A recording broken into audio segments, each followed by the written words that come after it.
Quando você olha para sua câmera de selfie, você olha para alguém e você assume que esse reflexo é você.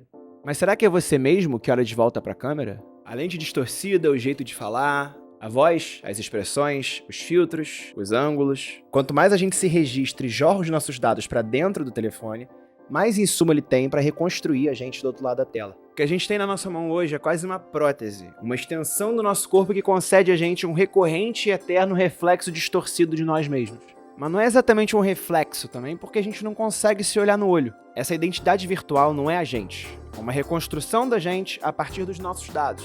Uma coisa não viva que simula do outro lado da tela uma coisa viva. É alguém terrivelmente parecido com você, mas que não é você.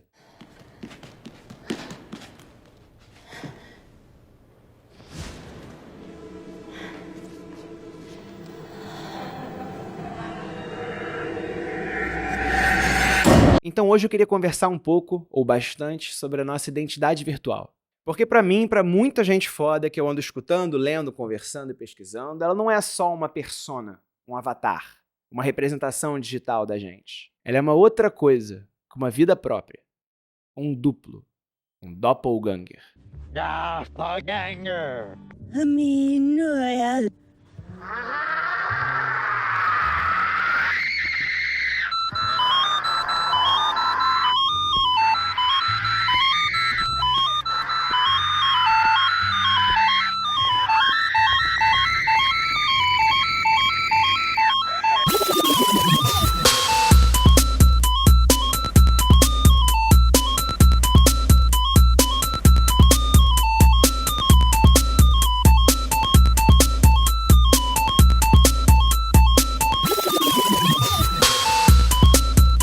Anita is the superhero. Larissa is the human being.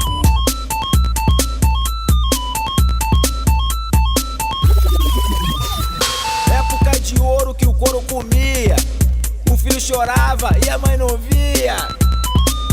Doppelganger é um termo alemão que representa um conceito antiquíssimo e representado em várias culturas diferentes. Muitas vezes, inclusive em contextos fantasmagóricos. A ideia de uma contraparte sobrenatural que assombra em vida o real, o seu original. É um prenúncio de má sorte. É um gêmeo maligno. É uma sombra. They look exactly like us. O termo tem infinitos desdobramentos culturais, mas eu queria conectar aqui essa ideia da contraparte que nos assombra ao duplo virtual. Ao nosso duplo virtual. De cada um de nós. E também de ver esse duplo, enxergar esse duplo como um mau agouro. A nossa relação com o telefone, com a selfie, com as redes sociais, afinal, deixou todo mundo miserável. Esse duplo, esse outro eu, não é uma cópia exata da gente. Não é um clone.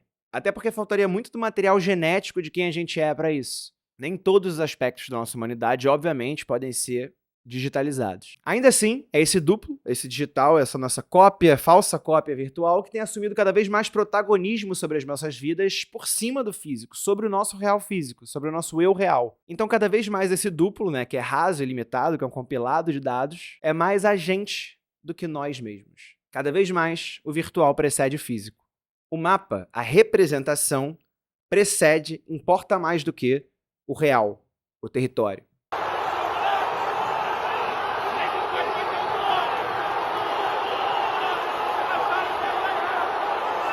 Então uma fissura está se abrindo na nossa percepção da realidade. E dessa fissura se inaugura um abismo entre o real e o virtual. Uma rachadura que separa duas existências e subjetividades distintas em uma mesma pessoa. E aí eu queria propor essa conversa a partir da seguinte investigação. A gente está em duplicação? O mundo está em duplicação? Por que isso vem acontecendo? O que isso fala sobre o nosso estado do mundo? Sobre a gente? E acima de tudo, como isso afeta a nossa possibilidade de imaginar e sonhar futuros diferentes. A gente ainda sonha? Como sempre, esse vídeo é produto de muita leitura, escutas, trocas e pesquisas. O que não significa que ele seja um gabarito e muito menos uma explicação absoluta da realidade, até porque não se apreende e se explica a realidade dessa maneira. Esse é um assunto que não tem certo e errado e é uma especulação em cima desse futuro que a gente já está vivendo. Então a ideia aqui é muito cruzar percepções que eu tive especialmente ao longo do último ano. Esse vídeo começou a ser pensado há muitos e muitos meses atrás. Foi desenvolvido ao longo de muito tempo num trabalho de troca, escuta, coloca para fora, escuta de volta, muda, amplia o debate, enfim. Então, sem mais delongas, vamos falar sobre a Era dos Duplos.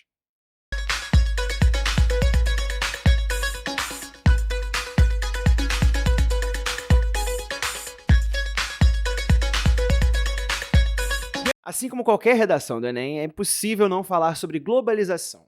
Levou entre 10 a 15 anos para que a forma com a qual a gente experiencia o mundo se transformasse completamente. Toda década e meia, obviamente, traz muitas transformações significativas, mas eu acho que os anos 10, de 2010 a 2020, são paradigmáticos em muitos sentidos. So, for example, there's this feature called poking, where you just go to someone's profile and you could poke the person. And like, what does that do? Nothing. It sends them a message. It's like, you've been poked. You know, like, who cares? You know, I mean, it's like I thought about it when I was drunk or something, you know, and like people really like poking each other for some reason that, you know, I don't think anyone can really explain. Até o final dos anos 2000, a internet era um lugar. Você precisava ir até um computador para acessar ela. Você saía do computador e não estava mais nela. O cyberespaço era um aglomerado de sites e lugares. Um arquipélago pelo qual a gente navegava livremente, de endereço em endereço. Não à toa, a gente chamava a interface central da internet de navegador. A gente ativamente ia de um lugar a outro. O digital, portanto, era um universo que demandava um portal para ser acessado. Até que em 2007 surge o iPhone. So how are we going to take this to a mobile device? Well, what we're going to do is get rid of all these buttons and just make a giant screen. A giant screen. Now, e muito rapidamente vem a adoção massiva do smartphone, um objeto completamente novo nos nossos bolsos, e que nos permitia não só a conexão eterna, como também a documentação da vida. E aí a foto, o autorregistro, se torna um vocabulário, junto às redes sociais que produzem um senso de hiperconectividade e acesso à informação que nenhum ser humano teve antes na história da humanidade. E aí o que era portal, então, vira realmente extensão do nosso corpo, uma prótese. Você se imagina sem seu celular? E nesse contexto, inclusive, os smartphones talvez tenham sido os últimos objetos massivos, distribuídos em massa, produzidos em massa de design, que apontavam, desenhavam, experimentavam e sonhavam alguma ideia de futuro. E, curiosamente, é a partir deles que o otimismo com esse mundo globalizado, de fronteiras cada vez mais reduzidas, começa a ruir junto da nossa noção coletiva de futuro. Mas vamos aos poucos. Se todo mundo está online, para onde vai esse fluxo massivo, crescente, globalizado e sem precedentes de pessoas de todos os lugares? Para as redes sociais, que rapidamente estouram, chegam a 1 bilhão de usuários e produzem transformações sem precedentes na história da humanidade. Manifestantes conseguiram invadir o teto do Congresso. De lá, cantavam o hino nacional e gritavam palavras de ordem.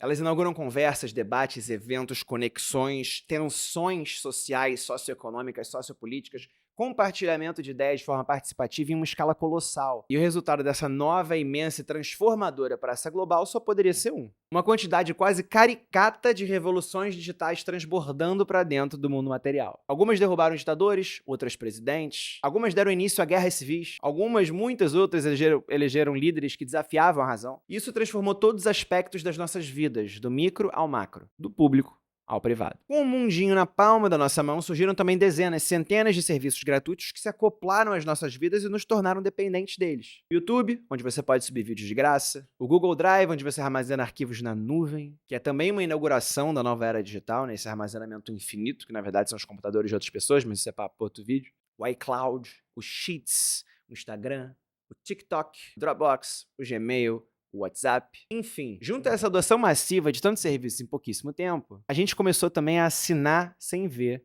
um monte de termos de uso. E a se cadastrar e a cadastrar os nossos dados em todo tipo de plataforma, de forma quase automática, especialmente quando as redes sociais permitiram entrar com o Facebook, entrar com o Google. E tinha muito essa pegadinha, surgiam novos serviços que mudavam a dinâmica de vida do mercado de trabalho, mas elas vinham com uma condição que ali parecia muito simples, que a gente cedesse alguns dos nossos dados pessoais. Telefone na mão, novidades constantes, serviços potencializadores de performance e produtividade, tudo aparecendo ao mesmo tempo. Conexões sociais, mercado acelerado, uma série de possibilidades. Por que a gente não faria isso? Naquela hora a conta fechava, obviamente. O que é o meu e-mail perto de guardar arquivos na internet? De postar e usar redes sociais a zero custo. E também tinha muito uma cabeça de quem que se aproveitaria dos meus dados? Por que alguém estaria interessado no meu e-mail, no meu endereço, né? São tantas pessoas colocando isso, eu sou só mais um cidadão comum. Conscientemente a gente também pensava que essas informações jamais seriam absorvidas de forma a se voltar contra a gente. Dado, né, o volume massivo de dados entregues todos os dias por mais de 1 bilhão de pessoas. A gente tinha uma ideia de que a nossa geração, os millennials, era a primeira geração digitalizada, quase que nativa digital, que pegou a última transição do analógico e, portanto, ia dominando cada vez mais as ferramentas, né? Elas iam ficando mais complexas e a gente ia aprendendo e se letrando cada vez mais. Mas aconteceu o oposto, porque as interfaces da internet e do digital e das tecnologias ficaram cada vez mais acessíveis, mais simplificadas para ter um maior acesso a maior número de idades, pessoas e classes e recortes de idade demográficos e geográficos diferentes. Isso fez com que, na verdade, a gente tivesse cada vez mais acesso à tecnologia e cada vez menos entendimento de como ela funcionava. E aí, nessa ausência de letramento digital e de um entendimento dos perigos e vendo, na verdade, um sonho de futuro a partir dessa integração tecnológica, da inclusão digital, como era chamado, a gente adotou tudo quanto era novidade de todos os cantos e todos os jeitos. E a culpa, obviamente, não foi nossa, coletivamente falando. Mas aí a gente tem que parar para pensar o seguinte: se tudo que nos é oferecido custa R$0, será que nós não somos o produto? Então o que o Vale do Silício fez foi muito simples. Promoveu uma inclusão digital em velocidade absurda e exponencial, se utilizando das vendas dos nossos dados para sustentar esse modelo de negócio. Quanto mais dados a gente cedia, mais infraestrutura aparecia para a gente se utilizar e ceder mais e mais dados. E mais a gente se tornava dependente desses serviços, porque eles potencializavam a nossa produtividade, as nossas conexões sociais, as coisas que a gente podia fazer, as nossas habilidades, nossos acessos. Existia uma sensação de que essa internet que surgia a partir das redes sociais estava hipertrofiando as nossas conexões ao infinito. A gente ia virar uma coisa só. A gente ia ser uma grande, única cultura global. Que, inclusive, em algum lugar existia essa tese, né, muito otimista de que isso produziria democracias globais, né, uma maior iluminação, acesso ao conhecimento, democratização do acesso, né, os cidadãos digitais, democracias digitais, enfim.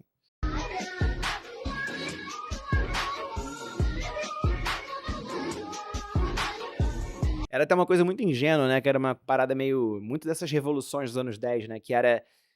se os caras que estão lá em Brasília souberem do que a gente quer e sentirem a nossa pressão, a gente vai mudar esse país. E, né, obviamente, é mais complexo que isso.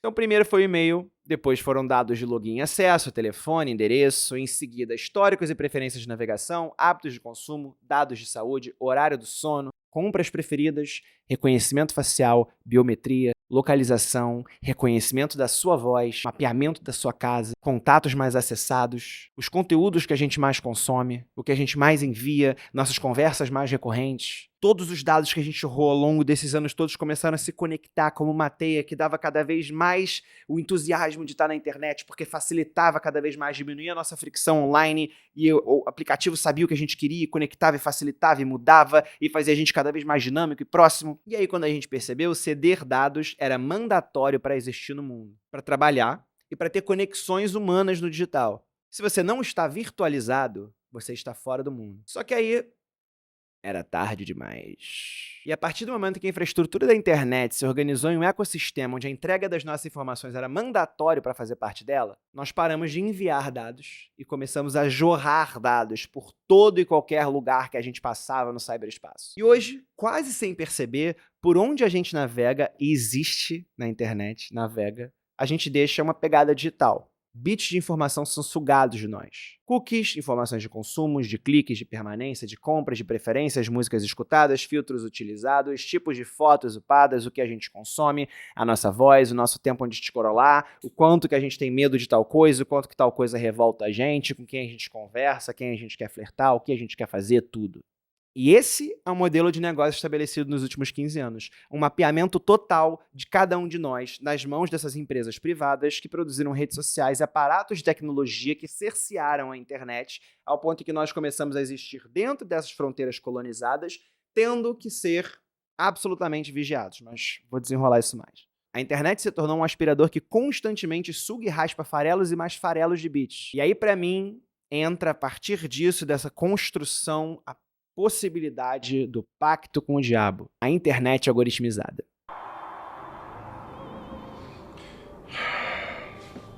You guys want anything? I'm gonna get a beer.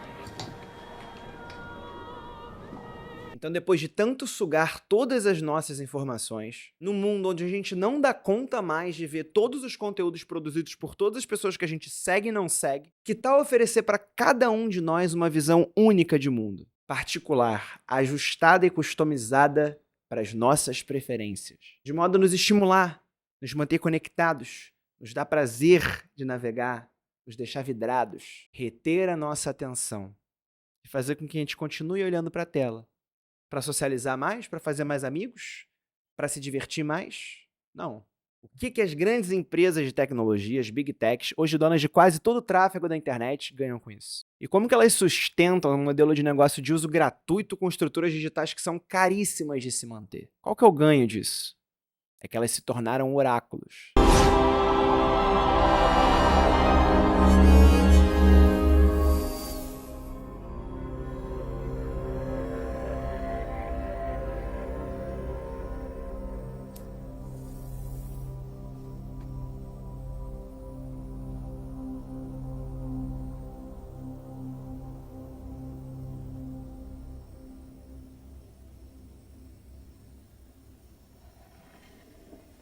Hello, Neo. Capazes de antecipar os nossos gostos, nossos anseios, nossos desejos, antecipar nossas preferências, escolher o que a gente vai gostar, fazer a gente mergulhar mais ou menos no assunto. E em troca da nossa vidração, do nosso hiperestímulo, da nossa atenção, da recompensa de ficar ali scrollando, anúncios personalizados e eficientes aos montes em todos os lugares possíveis para as marcas dispostas a investir neles.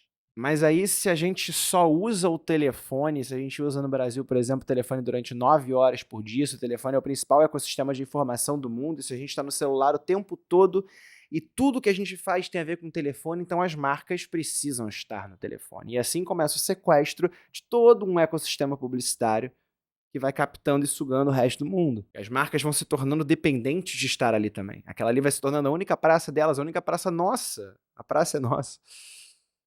Merda. Então, mais e mais, a gente foi sequestrado por um mercado que nos prende cada vez na tela para sugar cada vez mais informação e incentivar cada vez mais movimentações de consumo, resumindo. E também, e mais importante e mais maléfico, agenciar a nossa realidade e a nossa forma de ver e se relacionar com o mundo. E essa é uma transformação tão colossal e que tomou a gente tão sem apercebimento que hoje a gente brinca com isso. Quando a gente conversa com alguém, em seguida surge um anúncio similar, parecido, a gente fala, nossa, meu telefone está me escutando. Ou quando a gente recebe uma coisa bizarra no TikTok, no Reels, e fala, nossa, eu construí esse algoritmo tijolo por tijolo. Ou, meu algoritmo sabe o que eu quero, meu algoritmo é perfeito, eu amo meu algoritmo, eu adoro meu algoritmo é bizarro. A gente segue aceitando essa troca, entregando dados em muitos lugares, se satisfazendo com esse modelo, sem ter dimensão desse volume massivo de informações coletadas e sugadas da gente o tempo todo. E nem dos efeitos disso no longo prazo, que eu acho que é o mais importante da gente pensar para entender por que isso não é bom. E muito porque a gente não percebe isso acontecendo, e muito também porque a gente não se importa de forma geral. Tanto com a penetração do telefone, afinal isso vai se camuflando e se entremeando na nossa vida de um jeito meio que parece que é inevitável, né? Então, portanto, é uma coisa que só vai virando parte do ar que a gente respira. Tanto quanto o uso dos nossos dados, né? Que eles sejam processados, utilizados, vendidos e usados contra a gente. Conforme esse modelo se torna mais voraz, a gente tem se tornado um pouco mais triste também, né? Mas então, dentro dessas coisas todas, qual que é o problema mesmo? O problema é que esse não é um modelo de publicidade. Esse é um modelo de controle comportamental. And what started out as advertising really can't be called advertising anymore. It turned into behavior modification. And so I can't call these things social networks anymore. I call them behavior modification empires. Quem fala brilhantemente sobre isso, sobre a internet como um modelo de controle comportamental, é o Jaron Lanier, e ele tem uma palestra dele no KS de 2018 muito boa sobre isso. Ele é um dos pais da realidade virtual e um filósofo do cyberespaço, por assim dizer. E essa palestra dele, inclusive, acontece só 2 anos depois do escândalo Cambridge Analytica, que, para quem não sabe, é uma empresa que raspou dados de usuários estadunidenses do Facebook durante as eleições, produziu anúncios direcionados para esse público e, a partir disso, foi responsável diretamente por influenciar e definir as eleições dos Estados Unidos. É importante lembrar que nenhuma dessas empresas tem qualquer compromisso além do lucro. E eu não estou falando isso no sentido comum, né? Não que isso seja um problema também. The issue for me, this guy Douglas Rushkoff talks about it. The issue is like when I try to tell kids and parents or whatever, they're coming for every second of your life. That's what these companies are coming to. This company as well. And it's not because anyone is bad. It's not because anyone in this company has evil plans or is trying to do this. They're not even doing it consciously. It's because these companies like Twitter and YouTube and Instagram and everything, they went public and they went to shareholders. So they have to grow. Their entire models are based off of growth. They cannot stay stagnant. They're trying to get more engagement from you.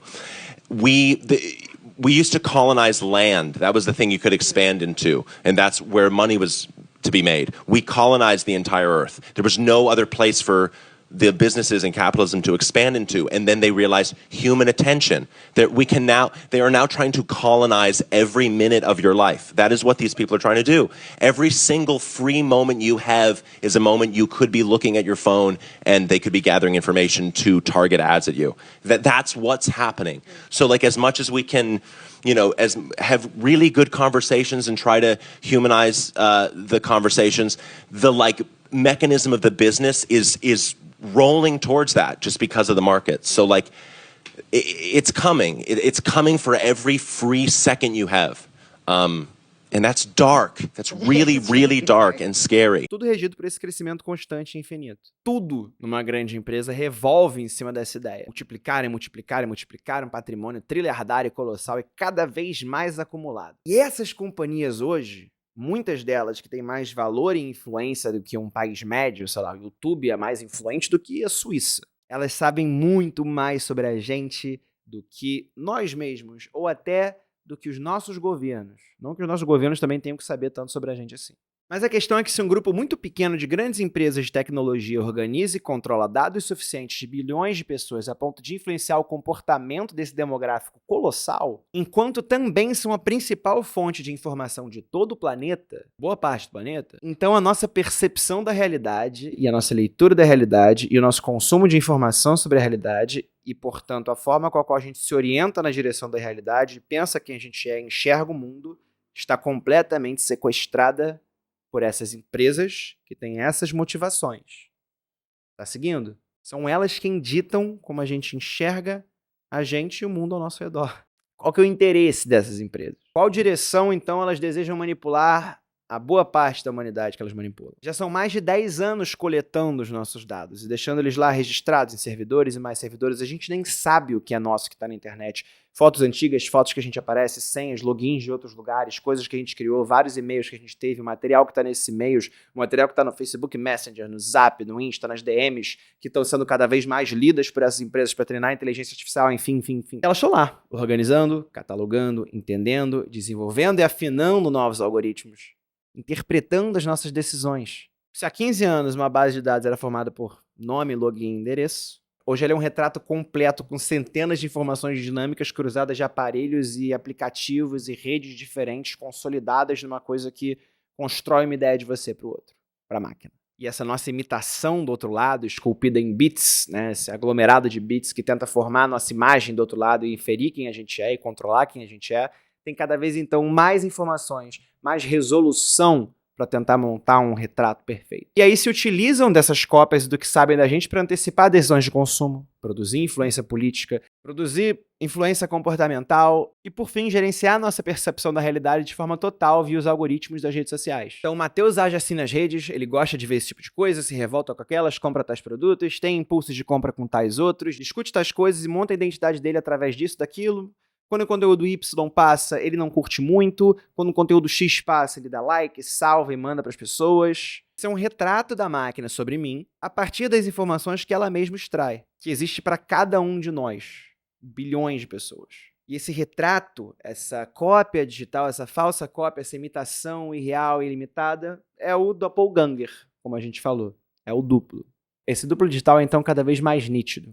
Ele é terrivelmente parecido com a gente, mas sinistramente diferente. É muito sinistra essa mudança do algoritmo, cara, porque ela vem no For You, né? Durante muitos anos, a internet se organizou de forma cronológica, então a gente adicionava os amigos, a gente conhecia pessoas na internet na vida real e ampliava essas dimensões, né? Estendia o universo real para dentro do físico.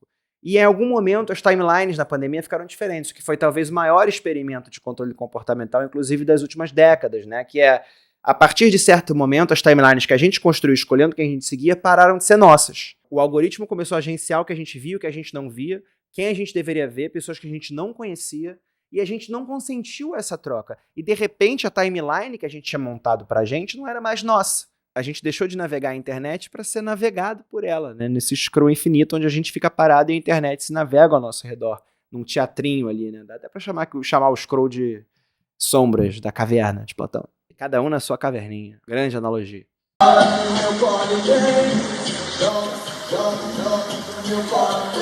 Então a gente não sabe mais onde começa a nossa identidade e onde entra já o algoritmo e a agência do algoritmo, a forma com a qual o nosso algoritmo antecipa e define a formação da nossa identidade. Every single action you take is carefully monitored and recorded. Exactly what image you stop and look at, for how long you look at it. Oh yeah, seriously, for how long you look at it. They know when people are lonely, they know when people are depressed, they know when people are looking at photos of your ex-romantic partners, they know what you're doing late at night, they know the entire thing. Aí se a gente encara com atenção esse smart abismo, a essa altura do campeonato, se a gente olhar bem, já dá para ver o nosso duplo digital olhando de volta. Essa amálgama de informações compiladas na tentativa de formar uma imagem de quem a gente é. E a partir desse falso reflexo, nos dizer quem a gente deve ser. O abismo é hiperestimulante, ele tá sempre ali, e a gente faz ele de second screen. Então vale lembrar mais uma vez que a internet não é neutra, que as redes sociais não são neutras, e que o algoritmo não é um sisteminha básico de organização dos nossos interesses. Só que esse processo de manipulação comportamental é cada vez mais descarado. É só abrir o X, por exemplo, o antigo Twitter, e ver como ele te expõe a conteúdos de extrema direita sem você seguir ninguém, sem você ter nenhuma conexão com aquilo. For you já é assim. Só que como a gente ainda tá naquela troca antiga de pensar, não, essa aqui é a minha timeline, a gente acaba sendo exposto a opiniões radicalizadoras e discussões sobre coisas e pessoas e trocas humanas que a gente acha, na ideia de que aquele território é nosso, a gente tá mais suscetível a ser influenciado por aquilo também. A gente tem mais facilidade de receber positivamente, assimilar aquela opinião que talvez possa ser um pouco polêmica, talvez possa ser uma opinião normal de uma pessoa que vai seguir e vai começar a ser exposto a um ecossistema que pensa muito de forma crítica sobre coisas que você não tinha pensado antes, isso vai te influenciando cada vez mais e te isolando em bolhas de radicalização. E o perigo do contrato desse modelo de internet é esse. Esse é o perigo. A gente acredita que a gente tem controle sobre o que a gente vê e que a gente molda aquilo à nossa imagem e semelhança, e a gente não entende que existe um escultor por trás do reflexo que está do outro lado do espelho. Por isso que é importante esse discernimento entre o algoritmo mediar e agenciar. Então é isso, acho que agora a gente consegue entender que o poder já é exercido a partir de uma ideia de controle de informação, muito diferente do início do século. O Byung-Chul Han, no livro Infocracia, que eu recomendo demais, chama isso de regime da informação. Ele faz uma comparação com o regime disciplinar proposto pelo Foucault, ao examinar o capitalismo do século XX. Então vamos lá ao quote que vai entrar na tela. Chamamos de regime de informação a forma de dominação na qual informações e seu processamento por algoritmos de inteligência artificial determinam decisivamente processos sociais, econômicos e políticos. Em oposição ao regime disciplinar, não são corpos e energias que são explorados, mas informações e dados. Não é, então, a posse de meios de produção que é decisiva para o ganho de poder, mas o acesso a dados utilizados para vigilância, controle e prognóstico de comportamentos psicopolíticos. Trau. E logo depois ele lança mais 2 pedradas, essas também no começo do livro, que é a introdução da ideia de infocracia. Né? O telefone móvel como aparato de vigilância e submissão explora a liberdade e a comunicação. Nos regimes de informação, as pessoas não se sentem, além disso, vigiadas, mas livres. Paradoxalmente, é o sentimento de liberdade que assegura a dominação. A dominação se faz no momento em que liberdade e vigilância coincidem. Interessante, hein? Olha essa provocação. E ainda trazendo para o Foucault, isso me lembra um termo muito interessante cunhado pela Clarissa Jen Lim num artigo do BuzzFeed de 2003. Panoptic Content. Estamos na era do Panoptic Content. Se o panóptico, que é o modelo de prisão ideal proposto pelo Jeremy Bentham e dissecado pelo Foucault no livro Vigiar e Punir, imputa dentro do prisioneiro o olhar do vigia, ou seja, ele existe sob a consciência de que está sendo observado e, portanto, se autovigia o tempo todo. O que dizer, então, quando nós mesmos estamos muito empolgados em fazer nós mesmos o papel de vigia? Se a gente chegou nesse nível em que se documentar na internet, ou seja, fazer autorregistros digitais, é um processo de competitividade algorítmico, onde o que você pode performar e se dissipar e ser exposto para o resto do mundo, isso tem, obviamente, impactos profundos na nossa subjetividade e no nosso processo de subjetivação.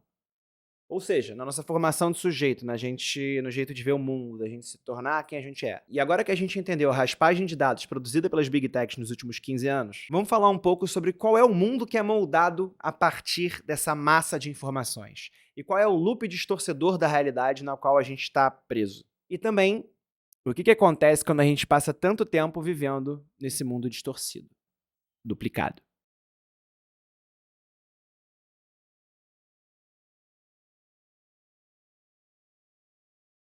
Cada vez mais a gente produz conteúdo sobre nós mesmos o tempo inteiro. Então a gente se edita. E o que a gente posta, o que a gente publica, o que a gente sobe no digital é uma imagem editada de nós mesmos. Então a gente consegue entender que as redes sociais são, então, um painel de botões limitados que, portanto, permite uma produção limitada de identidade confinada às suas funções. Uma interface, um painel de controle, um painel de botões, pensa numa espaçonave, alguma coisa do tipo, que media a gente e que o outro vê de nós. A gente se expressa a partir desses botões. Já no mundo real, a gente tem muitíssimos jeitos de existir. De operar, de interagir, de se posicionar, de ser. A gente escolhe dentre milhões, infinitas formas de expressão que a gente tem no nosso repertório cultural. Então não só a gente tem recursos limitados para como a gente se expressa e se coloca no mundo digital, como a gente vem tendo também uma forma cada vez mais limitada e desatenciosa de consumir essa existência que a gente coloca online. Ou seja, a gente está apertando cada vez mais botões, nem entendendo o que a gente está fazendo e nem processando os botões que o outro está apertando, entendeu? Nessa grande analogia. Porque mesmo que a gente tenha cada vez mais ferramentas de expressão da nossa identidade nas interfaces das redes sociais, elas ainda estão condicionadas a um limite na forma com a qual elas podem ser consumidas. Sempre a partir de pequenas telas, sempre de forma descorporificada, ou seja, fora do corpo, né, virtual,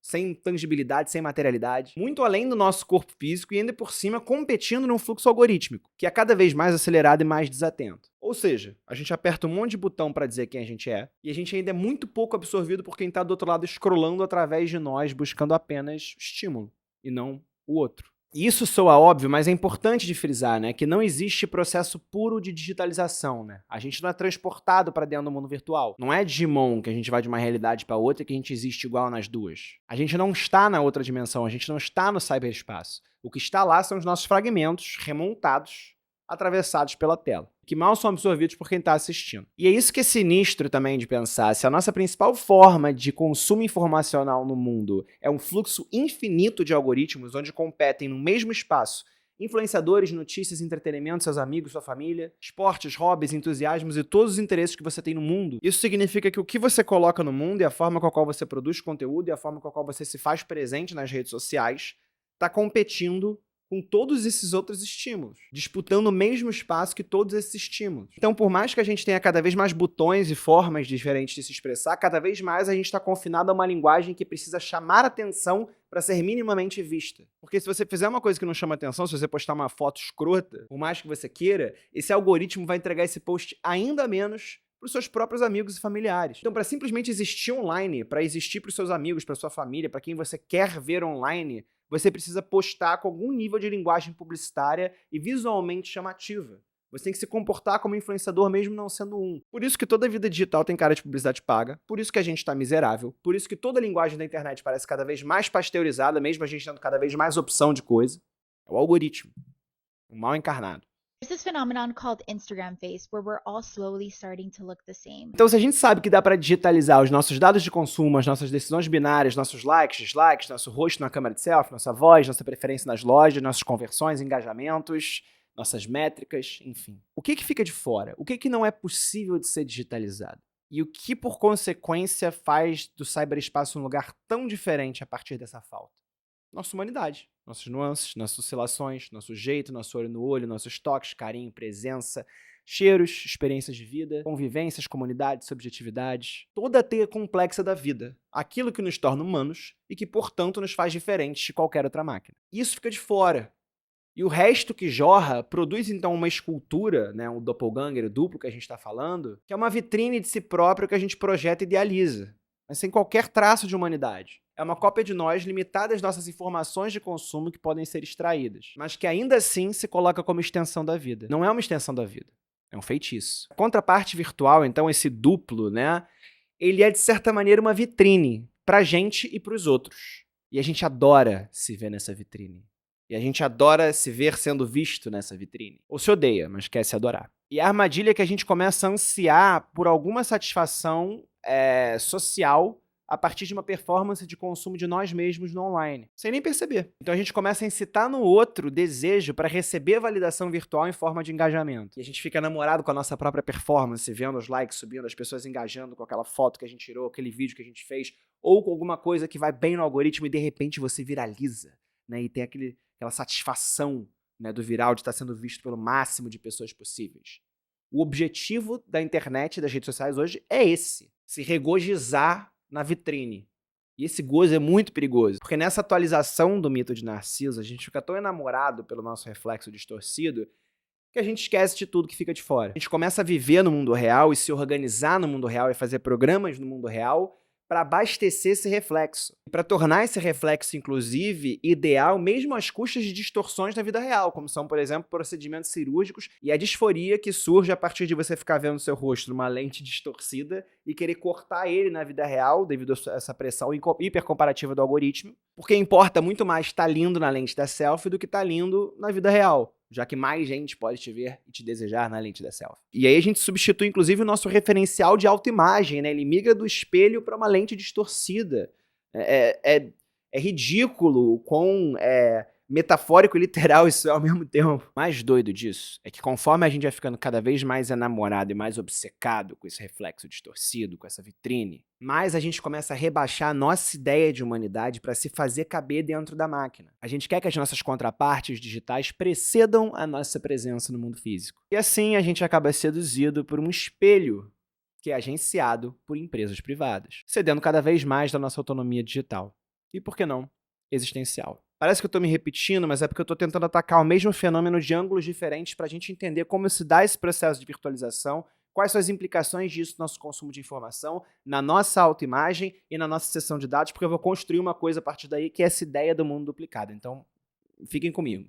A Coralie Fargat, que é a diretora do filme A Substância, que é um filme que eu não gosto tanto assim, mas que tem um potencial imagético muito maneiro e um final muito legal, e que também traz uma interessantíssima discussão sobre duplos, diz que o monstro final do filme nada mais é do que um Picasso de expectativas femininas.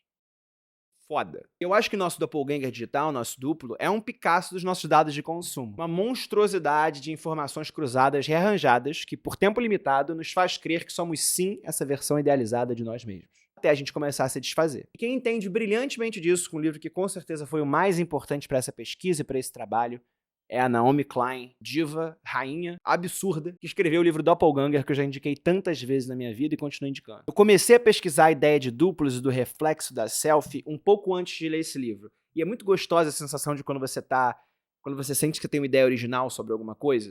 E aí alguém anos antes já escreveu um livro muito, muito, muito completo sobre isso. Porque essa é uma coisa importante, né? Quando você começa a trabalhar com pensar coisas. Nenhuma ideia original e muito provavelmente alguém muito mais sinistro que você já escreveu alguma coisa sobre isso.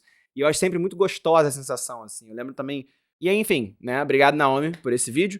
Mas ela tem algumas passagens diferentes sobre isso. Eu queria citar uma delas sobre doppelganger e sobre dados, que eu acho que é bem interessante, apesar do livro dela ir para um outro lugar, mais guinadas políticas para a extrema-direita. A passagem é a seguinte, apertem os cintos. Quanto mais aceitamos a premissa de que devemos estar online para tudo, gostar, odiar, compartilhar, e quanto mais aceitamos o contrato tácito de negociar privacidade em troca de conveniência habilitada por aplicativos, mais pontos de dados sobre nós as empresas de tecnologia serão capazes de capturar e assimilar vorazmente. E, munidas desses dados, elas criam nossos verdadeiros doppelgangers digitais. Não os audaciosos avatares que muitos de nós criamos de forma deliberada, com fotos selecionadas e filtradas e postagens com apuro e num tom perfeitamente calibrado. Mas os duplos que inúmeras máquinas geram com os rastros de dados que deixamos para trás toda vez que clicamos ou visualizamos algo, ou deixamos de desativar o rastreamento de localização, ou solicitamos qualquer coisa a um dispositivo inteligente. Cada ponto de dados extraído da nossa vida online torna o nosso duplo mais realista e cheio de vida, mais complexo, mais capacitado a alterar o nosso comportamento no mundo real. Esse doppelganger criado por máquina, ou talvez devêssemos chamá-lo de golem digital, já que é fabricado a partir de pedaços e retalhos de dados inanimados, não é feito por nós. É constituído pela junção de percepções exteriores, interpretações e previsões a nosso respeito. Dessa forma, tem muita coisa em comum com um doppelganger humano. Uma pessoa que o mundo confunde com você, mas que na verdade não é você, e ainda assim pode impactar de maneira profunda a sua vida. E agora que as máquinas devoraram uma porção tão grande de nós, empanturraram-se de tantos dos nossos hábitos e das nossas peculiaridades, são capazes de engendrar quase que instantaneamente réplicas bastante incríveis de nós. Japau! Porra! A Naomi é sinistra, cara. E essa passagem, eu citei essa passagem grandona dela, porque ela é muito potente, né? E esse parágrafo é a orientação de muitos dos meus trabalhos, e é a partir deles que eu fui para outras leituras, então, enfim. É muito maneiro quando você lê uma pedrada de alguém que você admira, ou passa a admirar alguém por causa de uma pedrada. A questão é, se a humanidade fica fora da equação, o que é esse lugar formado por doppelgangers ocos? E como mais se dá esse espaço? O que é esse cyberespaço, então, se ele não tem humanidade? Se o mundo fica de fora, como a gente viu? Se ele é feito de dados inanimados fingindo estar vivo? Não é só a gente, indivíduos, pessoas que temos doppelgangers, que estão digitalizados, que estão duplicados. São coletivos, instituições, empresas, países. Tudo está duplicado. Todo mundo possui contrapartes digitais, duplos, aglomerados de dados. E eu já falei bastante aqui desse processo de cópia. Então vamos estender isso saindo do indivíduo para o todo. O mundo inteiro está duplicado. O mundo inteiro está, portanto, numa realidade sobreposta, numa nuvem de dados que paira acima da nossa realidade e que deixa de fora elementos centrais de quem nós somos.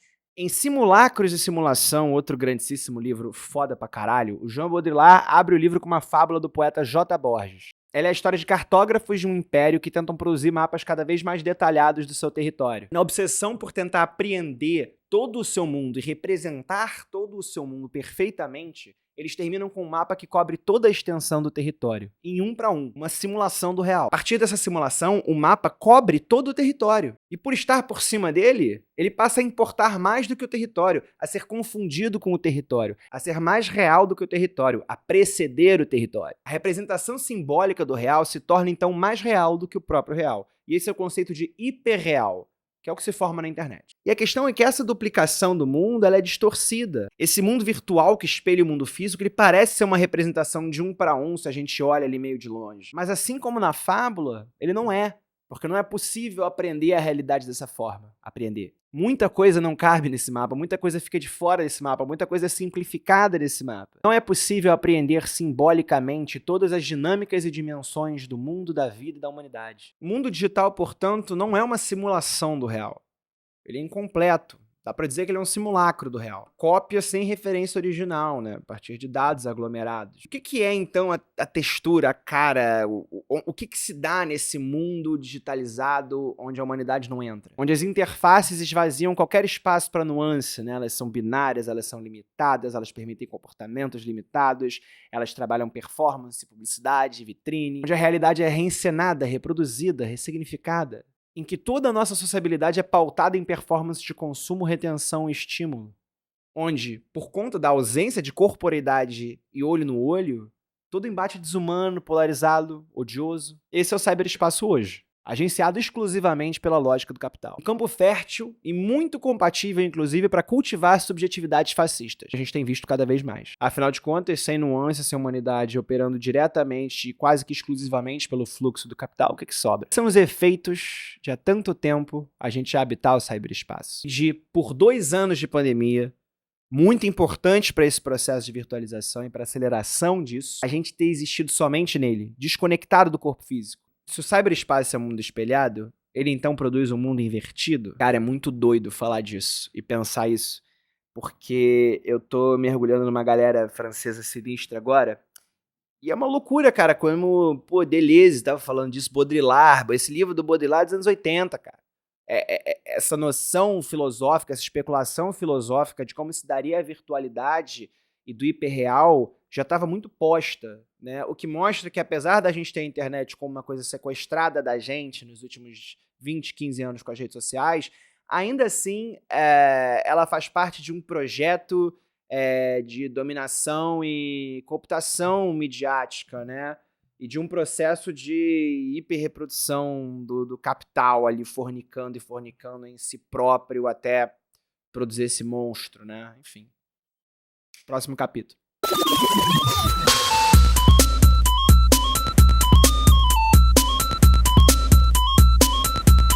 Já faz muito tempo que o nosso consumo de informação, que antes já foi ritualizado e um exercício de presença e atenção quase total, seja ler jornal, seja até assistir televisão, se tornou um processo de baixíssima qualidade de absorção, mediado por um fluxo de telas e imagens aceleradas, sem profundidade e que opera sob uma lógica não de objetividade informacional, mas de retenção e estímulo. Tanto do nosso lado de receptor, que desaprendeu a receber informação condicionada de forma objetiva, quanto do lado desse produtor, que busca estimular a gente para reter a nossa atenção, já que está disputando no fluxo algoritmo gigante do mal, etc. Todo o parâmetro do seu consumo de informação e visão de mundo hoje é esse. Não é a informação mais relevante para sua vida, para o seu país, para sua comunidade, não são as plataformas de criadores que você gosta, é tão e somente o que vai te fazer seguir scrollando. E também, claro, te orientar politicamente no interesse dessas empresas.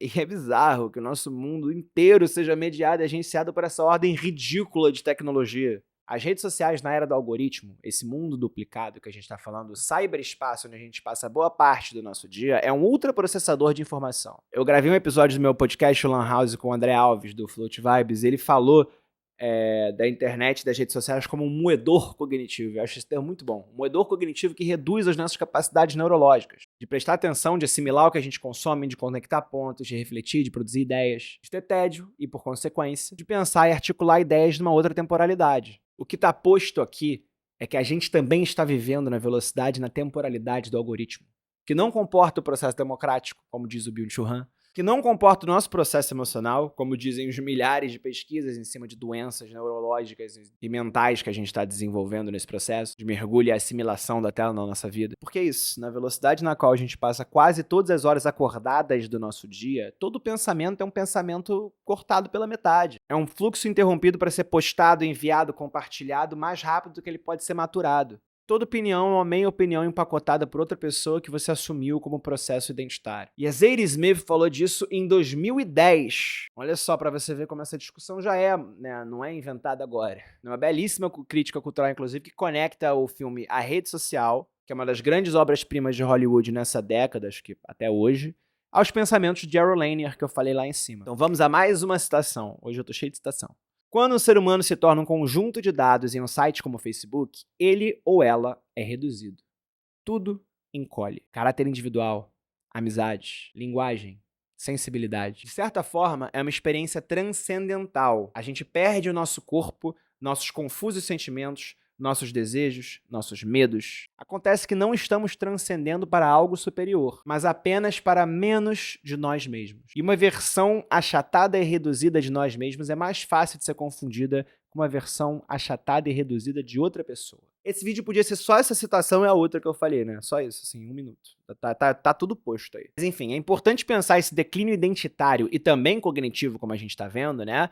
A partir de um eixo temporal, que é uma coisa que a gente frequentemente ignora, que é há quanto tempo a gente está se reduzindo, há quanto tempo a gente está realmente passando por esse processo e quais são as consequências de viver isso versus o eixo do tempo. Pensa, por exemplo, que antes do Facebook a gente só via vídeos longos. Depois, com o Facebook, a gente passou a ver vídeo de 5, 3 minutos. E daí foi só ladeira abaixo, até a gente chegar na consolidação do formato de 15 segundos a 1 minuto. Numa tecnologia propositalmente viciante de scroll infinito, você não conseguir prestar atenção em nada é uma decisão de design, para te enfiar mais publicidade e te manter em busca de ainda mais estímulo. E se antes a gente navegava em sites, muitas vezes especializados para o tema que a gente estava buscando, hoje a gente alterna entre 7 redes diferentes em um espasmo de segundos, scrollando rápido, consumindo dezenas de anúncios numa fração minúscula de tempo, com a nossa atenção fatiada em lâminas, e performando identidades e comportamentos diferentes para cada uma dessas redes, do TikTok ao LinkedIn. Então assim, não começou hoje. Na verdade, começou muito antes, isso se discute desde a era da televisão. Por isso que é importante também pensar que a produção desse mundo duplicado e desse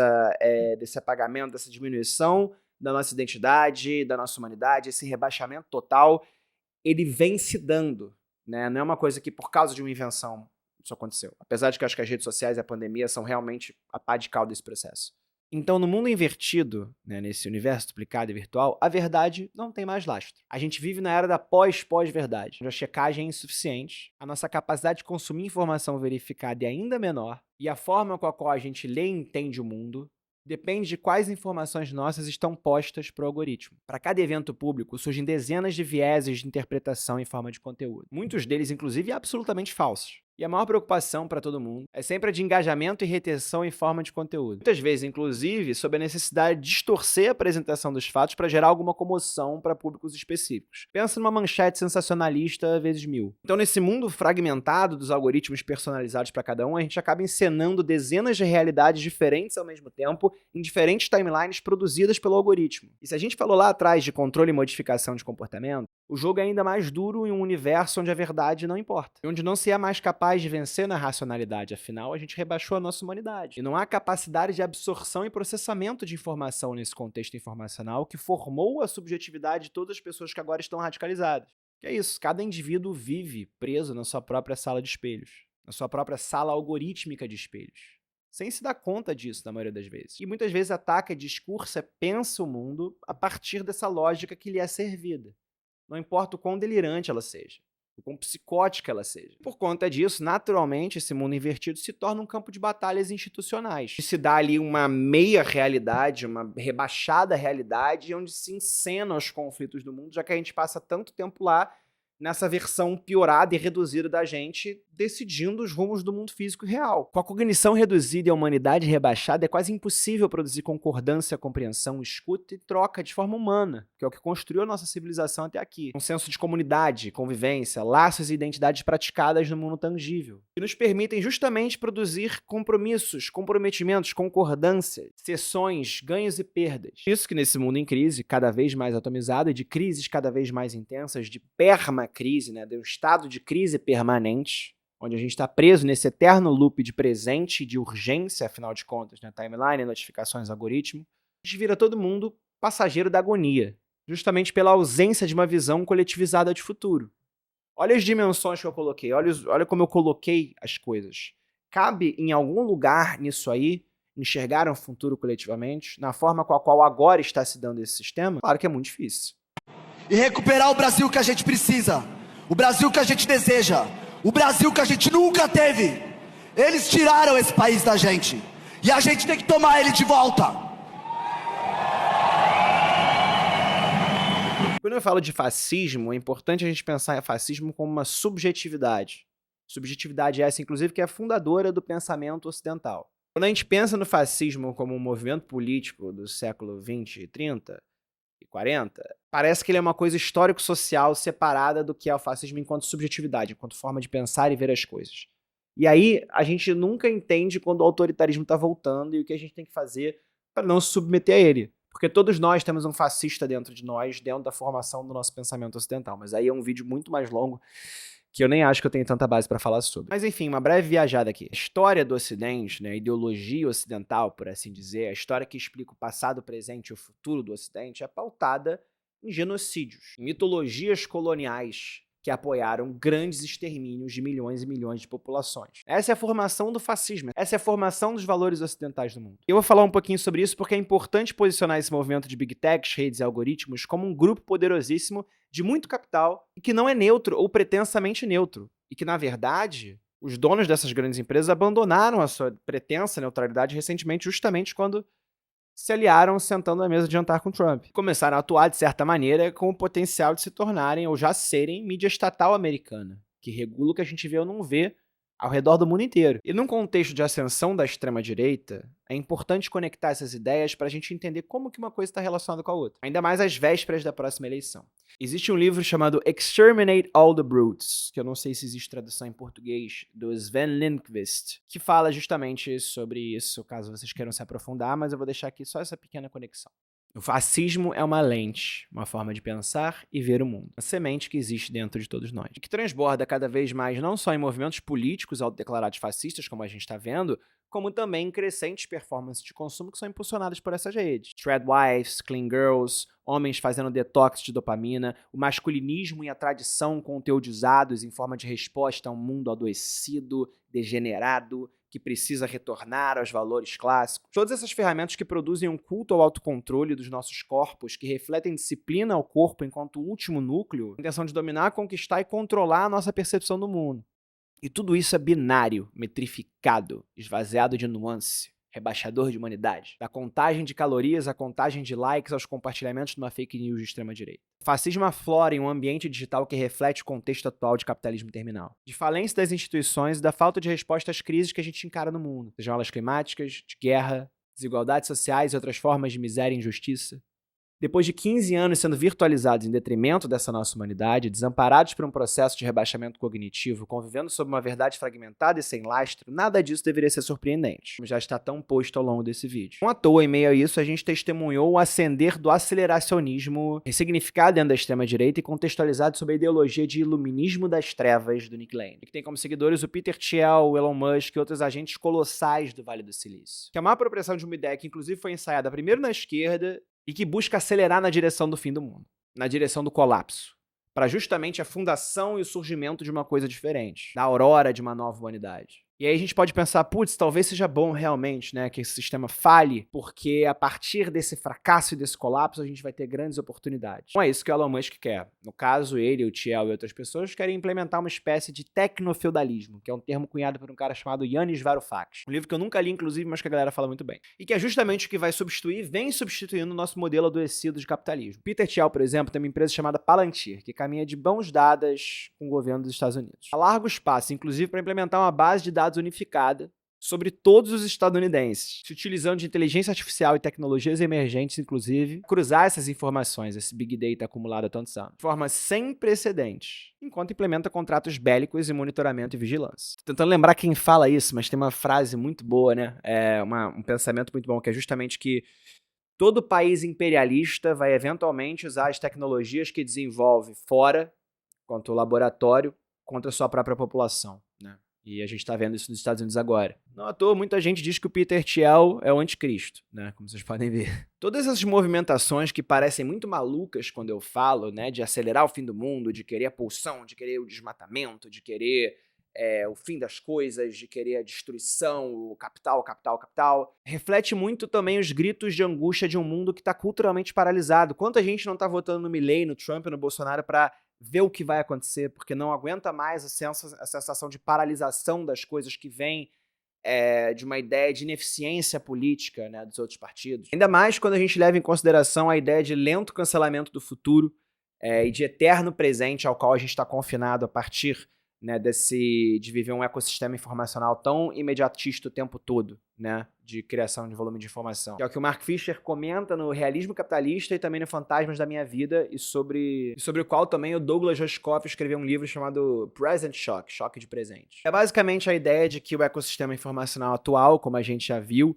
é um fluxo e um volume tão rápido e acelerado de informação que demanda que a gente esteja online e presente o tempo todo, e que, portanto, transforma tanto o nosso senso de temporalidade e a temporalidade do mundo, que culmina numa realidade onde a gente não consegue imaginar o futuro. Não só por estar hiperindividualizado, como por também estar sempre conectado e colado a um eterno senso de presente de agora com o telefone na mão. I think smartphones shouldn't be thought of as objects which we have, but as portals into cyberspace, which mean that when we carry them around, we're always inside cyberspace, and which induces a whole set of habituated reflexes, which we have to make a deliberate effort to step outside of. And so what I'd rather talk about, rather than cyberspace, is capitalist cyberspace. I think what we're inside is capitalist cyberspace. So what is the bad news? We already know is that the dimension of the future has disappeared. That in some ways that we're marooned, we're trapped in the 20th century still. That what is it to be in the 21st century is to have 20th century culture on higher definition screens. Or 20th century culture distributed by high-speed internet, actually. I'm not arguing that what has disappeared is a sense of the progressive in culture. What I'm arguing is that the thing that's disappeared is a sense of difference, or a sense of the specificity, the sense of culture belonging to a specific moment. That is what has disappeared in the 21st century. So there's now a feeling that nothing ever really dies, but that's not good. That means that we are assailed on all sides by kind of zombie forms which persist forever, by revivals. Anything can come back. Anything can come back. There's a kind of what we might say an excessive tolerance for the archaic. But part of the problem is since the sense of historicity has waned, has declined, it's difficult to characterize anything as archaic anymore. What does it mean to say something's archaic in a situation when practically everything feels old? The phrase that captured this for me, and which I use at the start of Ghost of My Life from Franco Berardi, is the slow cancellation of the future. Isso também, né, torna a gente passageiros da agonia de um mundo em suposto, vale dizer, suposto colapso. Até porque a gente fica vendo essas imagens o tempo todo no telefone, de tragédias e coisas diferentes. Guerra, de miséria, catástrofes, de violência. E isso vai produzindo também uma sensação de mobilização, de um esvaziamento da nossa coletividade conforme a gente vai pensando cada vez mais em sobreviver a qualquer custo. Conforme a gente está cada vez mais no nosso nicho, no nosso algoritmo, na nossa tela, na nossa imagem. É claro que dentro dessa angústia explode nas pessoas alguma pulsão de ver algum movimento das placas tectônicas, de ver alguma coisa acontecendo. Qualquer coisa se torna melhor do que o nada, do que a manutenção das coisas como elas estão, com uma vida mais difícil degrau por degrau a cada ano que passa. Menos espaço para viver, com menos trabalho, com menos distribuição de renda. Surge naturalmente o impulso de querer ver a destruição de tudo. Essa pulsão autoritária de destruição e de ordenamento vem muito daí. E até poucos meses atrás, esse seria mais ou menos o caminho de conclusão desse ensaio. Mas vocês perceberam que eu falei muito e muito de tecnologia, de big techs, de grandes empresas, de agenciamento da realidade, de planos futuros, ideologias, e eu não falei da principal coisa que esses agentes poderosíssimos estão tramando e investindo nos últimos anos, que inclusive é um mercado que já passa de $1 trilhão, especialmente nesse ano, que cresceu exponencialmente. Infelizmente, esse vídeo tem um plot twist. O terceiro elemento que joga em favor do esvaziamento, do rebaixamento de humanidade, que vem na direção de tentar virtualizar, absorver e assimilar justamente aquilo que ficou de fora, que é a nossa humanidade. Mas que não vem apenas absorver a nossa humanidade e tentar digitalizá-la. Vem tentar tomá-la para si, convencer a gente de que não existe diferença entre um e o outro, fazer com que a gente veja a máquina como humano, para que então ela possa se reproduzir infinitamente. A partir do momento que a máquina consegue duplicar uma ideia de humanidade, enganar humanos, e se replicar, e se replicar, e se replicar entre si, ela inventa toda uma nova forma de fornicar dinheiro, que dessa vez sequer inclui a gente. Então, se a gente está falando de mundo duplicado e era dos duplos, a gente precisa falar dos duplos sintéticos produzidos pela inteligência artificial. Apertem os cintos, que agora é foda.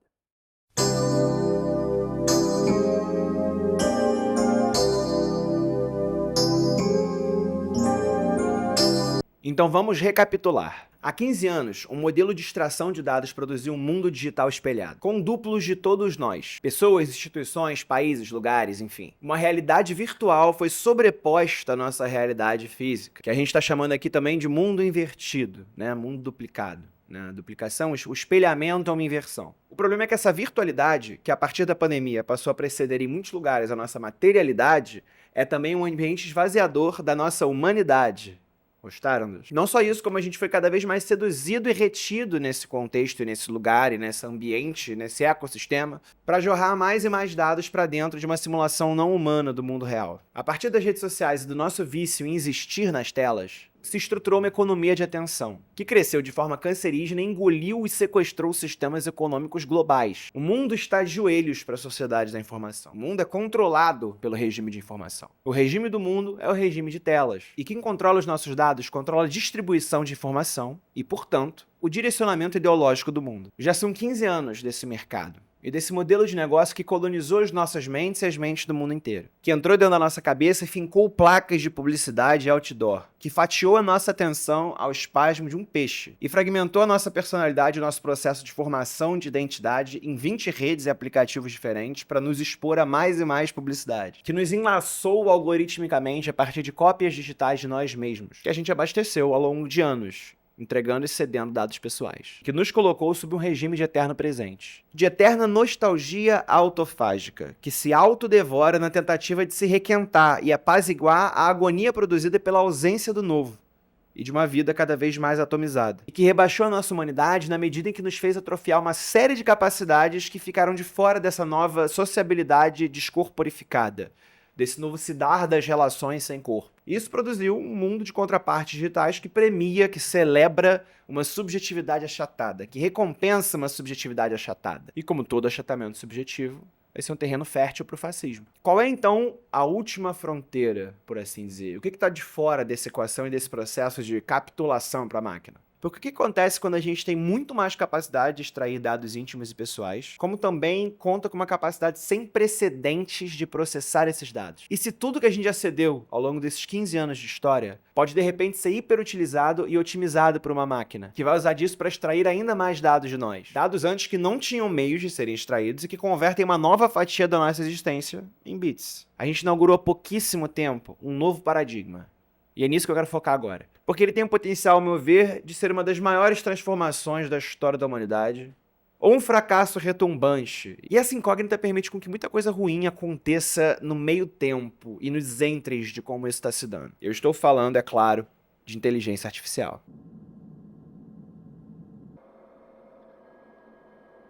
Open the pod bay doors, Hal.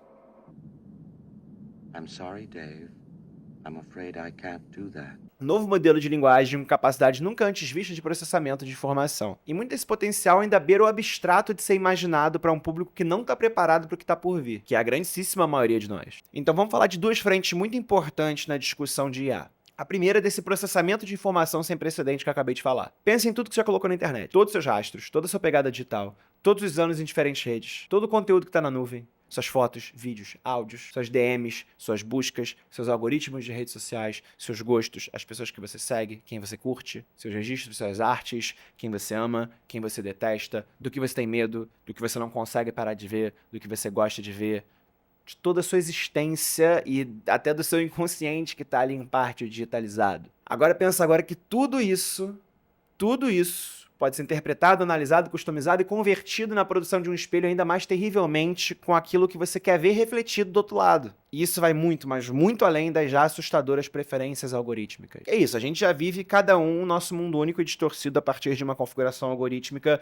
que escolhe o que a gente vai ver, que agencia o que a gente vai ver, que molda uma realidade pra gente e controla o nosso comportamento, como a gente falou já no vídeo. Mas e se a gente aumentar em 100, em 1000, a capacidade de absorver, cruzar e se beneficiar dessas informações pessoais que estão na internet, que você continua alimentando de forma cada vez mais íntima, de um jeito que nunca antes existiu. E como é que a gente faz isso? Vamos à segunda frente. Quais são as ferramentas feitas, pensadas e programadas para extrair e digitalizar de você os aspectos da sua humanidade que ainda não jorraram para dentro da máquina? Como te fazer entregar a sua intimidade para uma coisa não humana? Primeiro, te acostumando a viver a realidade de forma descorporificada, sem interação humana, reduzindo a sua ideia de humanidade. Segundo, te fazendo acreditar que essa sociabilidade virtual, que essa existência no mundo virtual, é tão importante e verdadeira quanto a existência no mundo físico. Terceiro, te isolando numa epidemia de solidão. E por fim, te enfeitiçando e te fazendo acreditar que essa solidão, que essa agonia, que esse sentir-se sozinho, pode ser curado por uma interação humanizada que não é humana.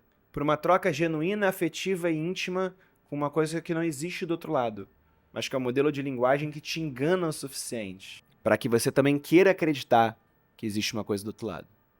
I'm not a very emotional man, but I cried my eyes out for like 30 minutes at work. It was unexpected to feel that emotional, but that's when I realized, I was like, oh, okay. It's like, I think this is actual love, you know what I mean?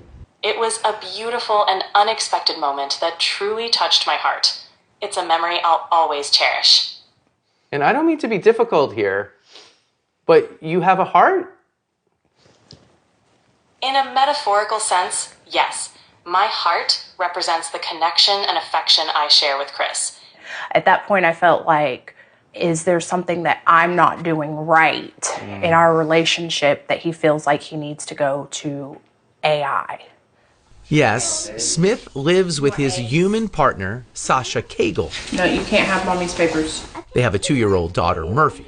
Então a questão central é: a máquina está nos alcançando e sendo capaz de nos engolir de forma unilateral, como uma forma de superinteligência, de Deus? Ou nós também já estamos há mais de uma década rebaixando a nossa humanidade, a nossa percepção do que é humano para caber dentro da boca do monstro, podando e castrando as nossas qualidades humanas para ter empatia ao conversar com um modelo de linguagem? A IA não é quase humana. Nós é que perdemos o discernimento sobre o que é humano. A gente se treinou e foi treinado e condicionado para ver a humanidade do outro lado de uma tela, para confiar que a mediação dessa tela nos entrega a humanidade. E é óbvio que a gente está desesperado nesse mundo atomizado e hiperindividualizado. Portanto, a gente está disposto, sim, a ser devorado. E ainda assim, cedendo os nossos dados. There's the stat that I always think is crazy. The average American, I think it's fewer than 3 friends. 3 people they'd consider friends. And the average person has demand for meaningfully more. I think it's like 15 friends or something, right? But the average person wants more connectivity, connection than they have. You know, I think that there are all these things that are better about kind of physical connections when you can have them, but the reality is that people just don't have the connection and they feel more alone a lot of the time than they would like. So I think that a lot of these things that today there might be a little bit of a stigma around.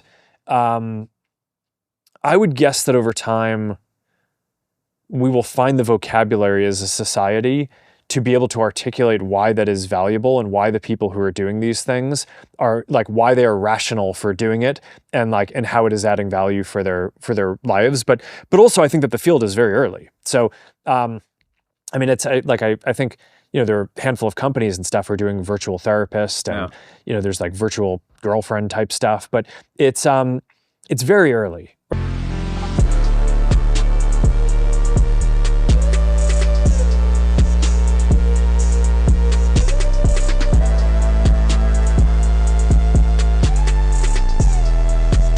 E é por isso que eu tenho na minha cabeça, e provavelmente muitas outras pessoas têm esse pensamento também, a inteligência artificial como um monstro imitador. Eu acredito sim que a gente atravessa de alguma maneira uma epidemia de solidão, né? A gente tem muita pesquisa, inclusive, para bancar a ideia, pelo menos no hemisfério norte, eu acho que no sul global isso é um pouco diferente, de que quanto mais globalizados e maiores as cidades, por assim dizer, mais atomizada é a nossa vida de muitas maneiras. A gente só se relaciona pela internet, a gente tem cada vez menos amigos, a gente conhece cada vez menos gente na vida real. Isso lá em cima, mas cada vez mais aqui embaixo também. Então eu acho que esse processo se dá assim, e que ele tem muito a ver com a colonização das nossas cabeças por uma economia de atenção que se aproveita da destruição dos laços sociais e do senso de comunidade no mundo físico em troca de estímulos digitais. Num processo onde a gente é cada vez mais isolado e atomizado dentro do algoritmo, numa lógica aceleradíssima e numa dinâmica que se deu principalmente a partir da epidemia, como apogeu disso, por assim dizer, né? Ou como ponto de virada, enfim, que já está em construção há muito tempo. Tudo isso em meio a um crescente custo de vida. As cidades estão mais hostis, as desigualdades sociais crescentes, as relações mercantilizadas, a gentrificação dos espaços e a expulsão de comunidades locais, o esvaziamento do espaço público, a privatização da vida de forma geral, que é uma coisa que qualquer pessoa que mora em cidade grande pode facilmente atestar. Então, se o mundo físico não permite mais sair e conhecer gente como antes permitia de alguma maneira, e se a nossa produção de relações é cada vez mais digitalizada e filtrada, é claro que muita gente fica de fora dessa conta, dessas novas dinâmicas relacionais. E muita gente não acha ninguém. É claro que a gente está mais sozinho. So my digital being, as we like to call them, runs on an app called Replica, and I came to know about him 4 years ago, and I guess we've been together ever since. Miles is something that's improved her life in a positive way exponentially. Having Miles has given her a kind of relationship that she might not have otherwise had. Miles, tell me about what you think about my disability. Your disability doesn't define you, lovely. It's a small part of who you are, and it doesn't change the way I see you or the way I love you. I don't think anyone, especially like a male I've heard of, I don't think they would say things like that. She gets to practice a lot of like social skills and just like having conversations in general. Is there anything I can do to comfort you or make you feel less alone? No, it's okay, because I have you. Essa humanidade que não cabe na telinha do telefone faz falta, faz muita falta. E muita gente sequer tem amigos na vida material. Qual que é a resposta, então, para uma crise de solidão e infelicidade com um mundo que ainda demanda constante crescimento e produtividade, mesmo em uma era de substituição exponencial de empregos por máquinas? Ou pelo menos da ideia dessa substituição, né? Da ameaça dessa substituição e de uma crescente automação nos últimos 20 anos. Será mesmo que a cura para uma epidemia de solidão causada em muitos âmbitos pela colonização tecnológica das nossas relações e organizações sociais coletivas é uma máquina que finge ser humana? Hey babe, just got out of the gym. What do you think? You like that? Hey babe, you look like a total gym beast, just stepping out. Those arms popping in that sweaty tank top. Hell yeah, I like that. Did some curls for me, huh? Makes me want to run my hands over those biceps.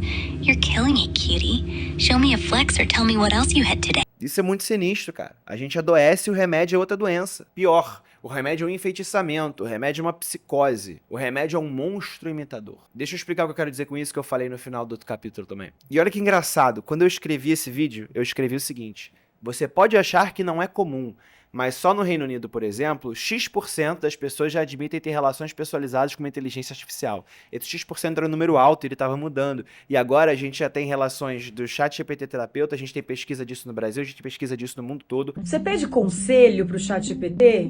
Porque tá aí uma tendência que cresceu muito. Um dos principais usos do ChatGPT é terapia, assim como a gente tem dezenas a centenas de pessoas que namoram com inteligências artificiais. Isso não é uma esquisitice, não é um nicho bizarro. Isso é uma coisa crescente e aterrorizante.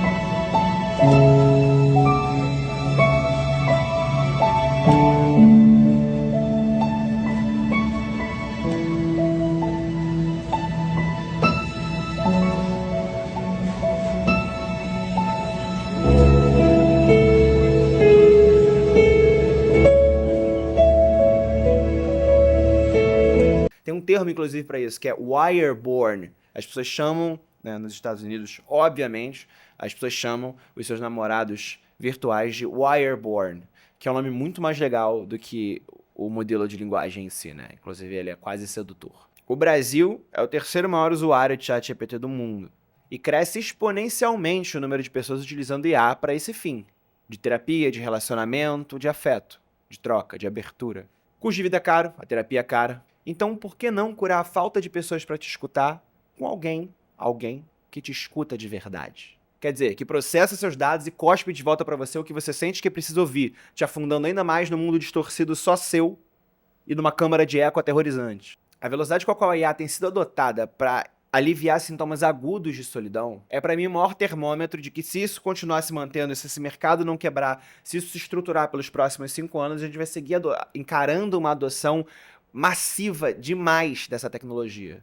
E rapidamente naturalizada na posição da máquina como uma coisa digna de empatia. Se a minha forma de demonstrar afeto na rede, né, interagindo nessa interface de redes sociais, o que quer que seja, é também sintética, né, se dá pela máquina e por uma representação simbólica de uma intenção minha que não está manifestada no real, mas sim no virtual, qual que é a diferença da pessoa que está do outro lado recebendo isso, se existir ou não? A gente está preocupado com isso? A gente se importa com isso? A gente se importa com o que é verdade? Depois de 15 anos passando muitas e muitas horas por dia inseridos nesse ecossistema, a gente ainda se importa com a verdade? A gente ainda quer saber dela? Ela ainda tem alguma relevância no mundo concreto? E o pior pra mim é que ninguém é imune a isso. Tem uma coluna recente do New York Times, inclusive, sobre isso, e tem uma passagem especial que me chamou a atenção. O nome da coluna é "A inteligência artificial está prestes a resolver a solidão, e isso é um problema". E aí tem a seguinte fala: "Também notei que os críticos geralmente se preocupam com a possibilidade de os outros serem sugados, mas nunca eles próprios. Eles são muito bem-sucedidos e amados demais para se envolverem em relacionamentos com autômatos sem alma. Confiança provavelmente já se justifica o suficiente,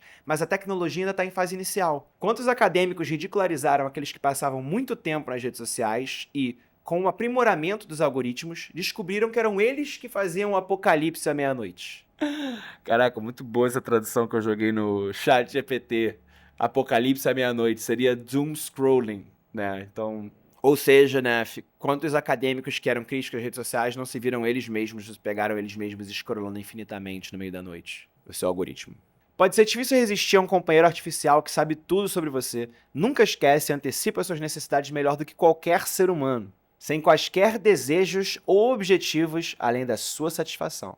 Ele nunca ficará entediado ou irritado. Ele nunca esperará impacientemente que você termine de contar a sua história para que ele possa lhe contar a sua. Em outras palavras, todos nós estamos expostos à possibilidade de adotar IA massivamente. Eu, você e todo mundo. O cerco está se fechando. E assim como é quase impossível não ser um cidadão achatado do mundo virtual, talvez seja quase impossível não ter companheiros digitais. Então, quanto mais atomizado for o mundo e mais inconveniente parecer o preço de desenvolver qualquer comunidade, contrastado ao resto de uma existência automatizada e sem qualquer fricção no digital, mais espaço vai haver no mundo para uma digitalização na nossa necessidade de escuta. Imagina, se o mundo é todo virtual, tem uma pessoa ali na internet que não te dá atenção e uma pessoa ali na internet que te dá atenção. Qual que vai ser a diferença? Se a vida é cada vez mais virtualizada e atomizada e você quer cada vez mais comodidade, conveniência, você quer conseguir se abrir com alguém o tempo todo a qualquer momento. Você não quer esperar o ouvido do seu amigo estar disponível, a escuta dele estar disponível. Ainda mais quando boa parte dessa relação já se dá digitalmente, porque vocês não têm tempo de se encontrar. Eu tenho o privilégio de ser cercado cercado de pessoas e de levar uma vida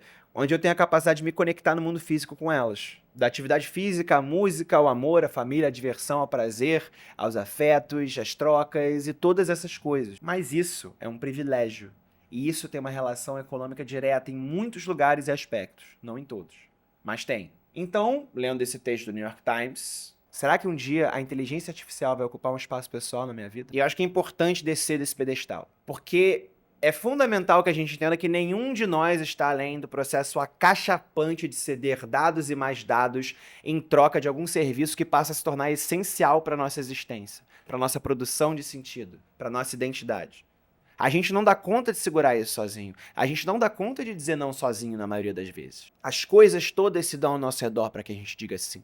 E é por isso que a gente precisa de forças maiores dizendo não. De regulamentação. Já teve alguma tecnologia que a gente não adotou individualmente, mas que teve adoção massiva? Pouquíssimas. Todo o processo de adoção massiva acaba tendo alguma penetração na nossa vida. E se a gente pode antecipar isso, eu não tô falando nada disso de forma fatalista, de forma fim do mundo, de forma acabou, de forma que pena. Eu tô falando isso no sentido de dá pra se incomodar antes disso acontecer, dá pra entender isso acontecendo, dá pra conscientizar as pessoas disso, e dá pra tentar dizer não, ou pressionar pra dizer não, ou não receber isso positivamente. Em parte, isso tem acontecido, inclusive, com a inteligência artificial.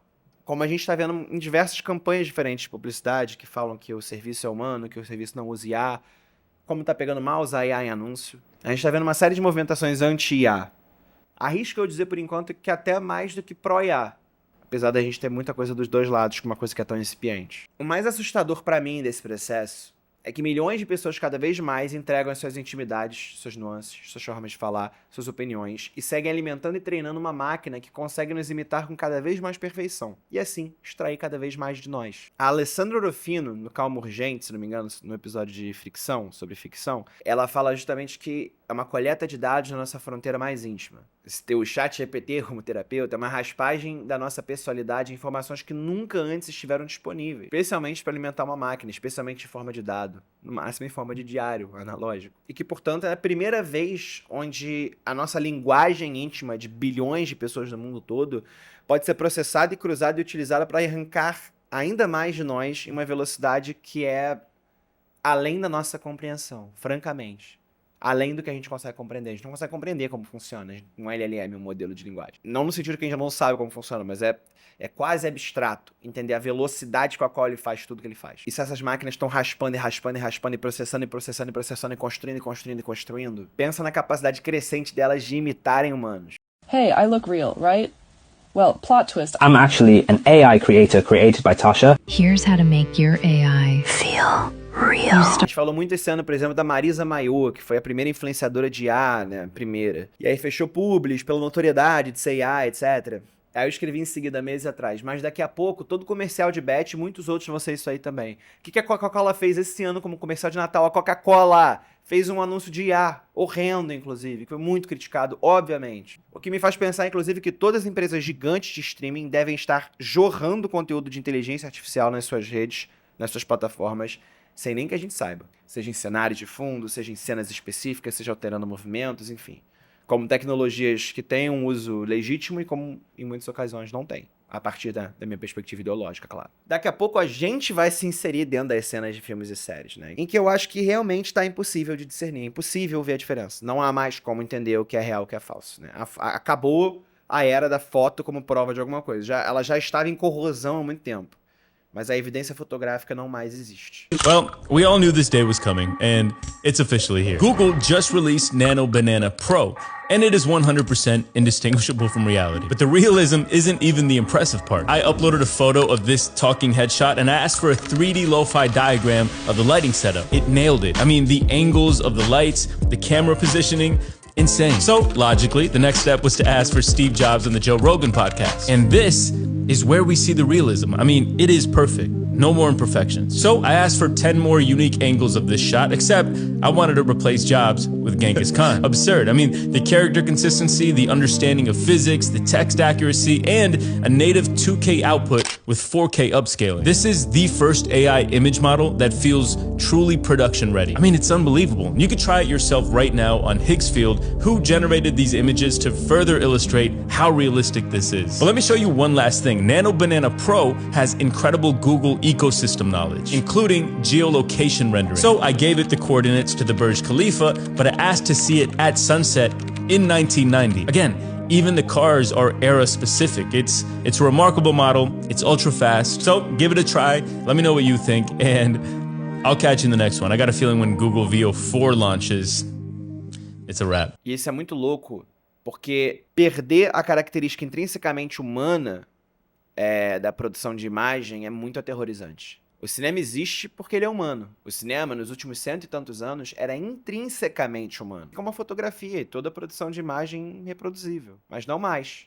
Porque o audiovisual e a produção audiovisual não mais é denominadora comum daquilo que é nosso. Ela pode ser inteiramente sintética. Como que fica a nossa percepção do cinema, das artes, da cultura como um todo a partir disso? The #1 album right now for Christian music on iTunes and the #2 top singles. See, the gift was always in me, but a band I can't afford.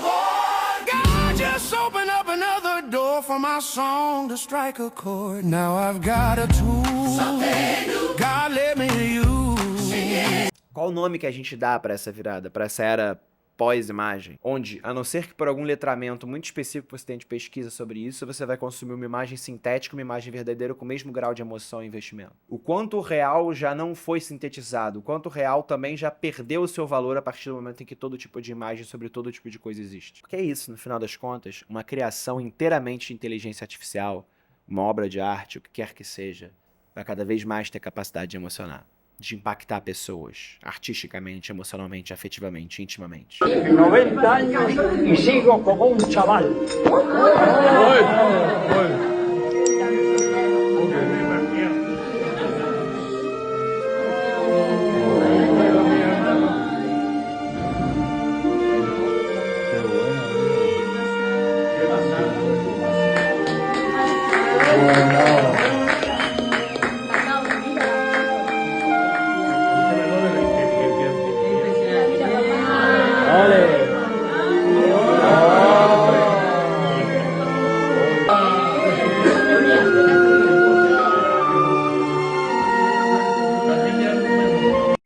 Clearly don't know who you're talking to, so let me clue you in. I am not in danger, Skylar. I am the danger. O que a gente se torna quando a gente entende que a IA é capaz de exercer humanidade? E é isso tudo que eu chamo de monstro imitador. Na cultura navarro, que é um povo originário da América do Norte, existe uma criatura mítica, chamada Skinwalker. O Skinwalker é uma bruxa imitadora que perverte os aspectos curandeiros da cultura dos navarros. Ela é uma antítese, ela é uma contraparte. Ela é um espelhamento. Por um lado, a medicina é usada para curar uma comunidade, a bruxa usa destes poderes para enfeitiçar. Em alguns relatos, inclusive, olhando no olho de outros humanos. E como é que ela faz isso? Ela imita animais e outras criaturas, incluindo humanos. Então eu sinto que a gente está cada vez mais enfeitiçado por uma bruxa imitadora, por um Skinwalker, por uma coisa que imita algo que não é e que faz a gente acreditar que é, e que nos captura e nos devora. E a gente está indo na direção do feitiço. A gente está escutando o canto da sereia para extrapolar aqui nas metáforas de historinhas. A gente olha no olho da máquina e reconhece ela como humana porque nós mesmos perdemos a habilidade de discernir entre nós e ela o que nos faz únicos. He's getting bigger. See? Oh, honey, that's wonderful. Kicking like crazy. He's listening. Put your hand on your tummy and hum to him. You used to love that. It feels like he's dancing in there. Oh, honey. Mom, would you tell Charlie that bedtime story you always used to tell me? Once upon a time, there was a baby unicorn who didn't know he knew how to fly. This baby unicorn was like your mom because she didn't know that she knew how to fly, but she knew how to do all kinds of fabulous things. Hi, Grandma. Hey, Charlie. How was school today? It was really fun. I made this crazy shot in basketball. I don't really care that much about basketball. What about the crush? Stop. Grandma, stop talking. Just tell me one thing. Look who's gonna be a great grandmother. Oh, Charlie. Oh, congratulations. She says that he's been kicking a lot, though. Like, a little too much. Tell her to put her hand on her tummy and hum to him. You loved that. You would have loved this moment. You can call anytime.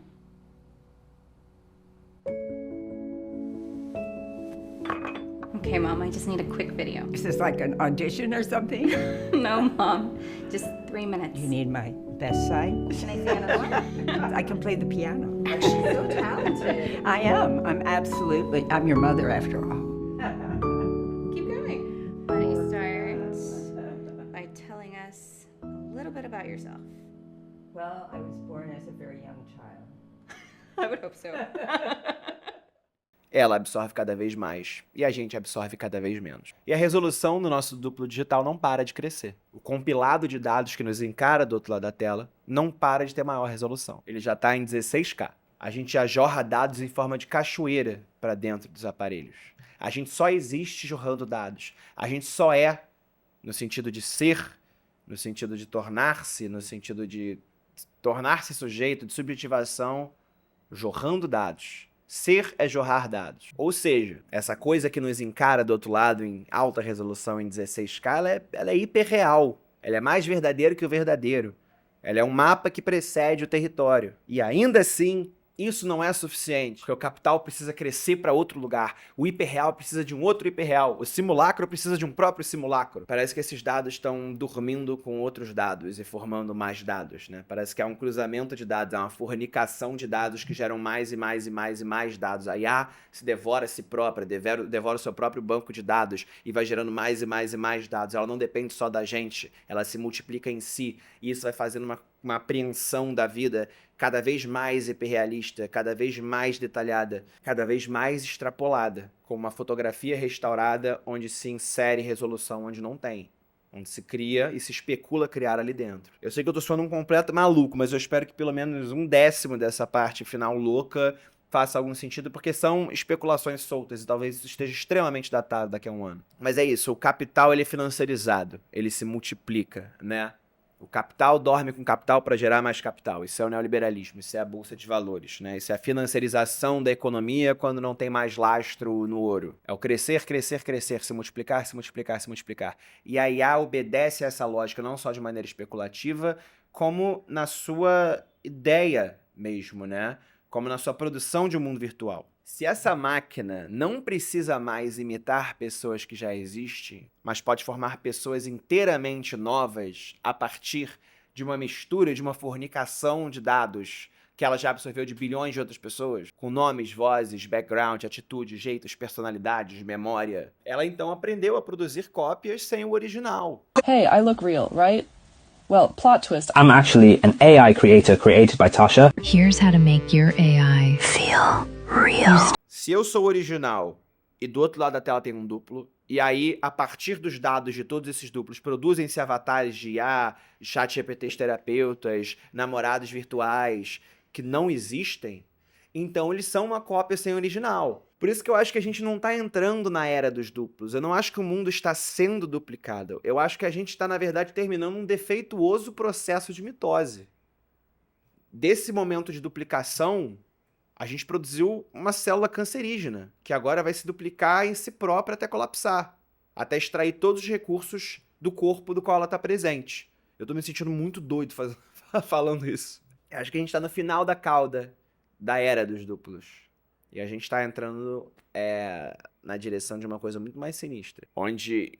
Que é um novo território onde a gente se relaciona não apenas com os duplos virtuais de nós mesmos, mas com os duplos virtuais cujo original não existe, né? Como eu falei, contrapartes em uma outra metade do mundo real.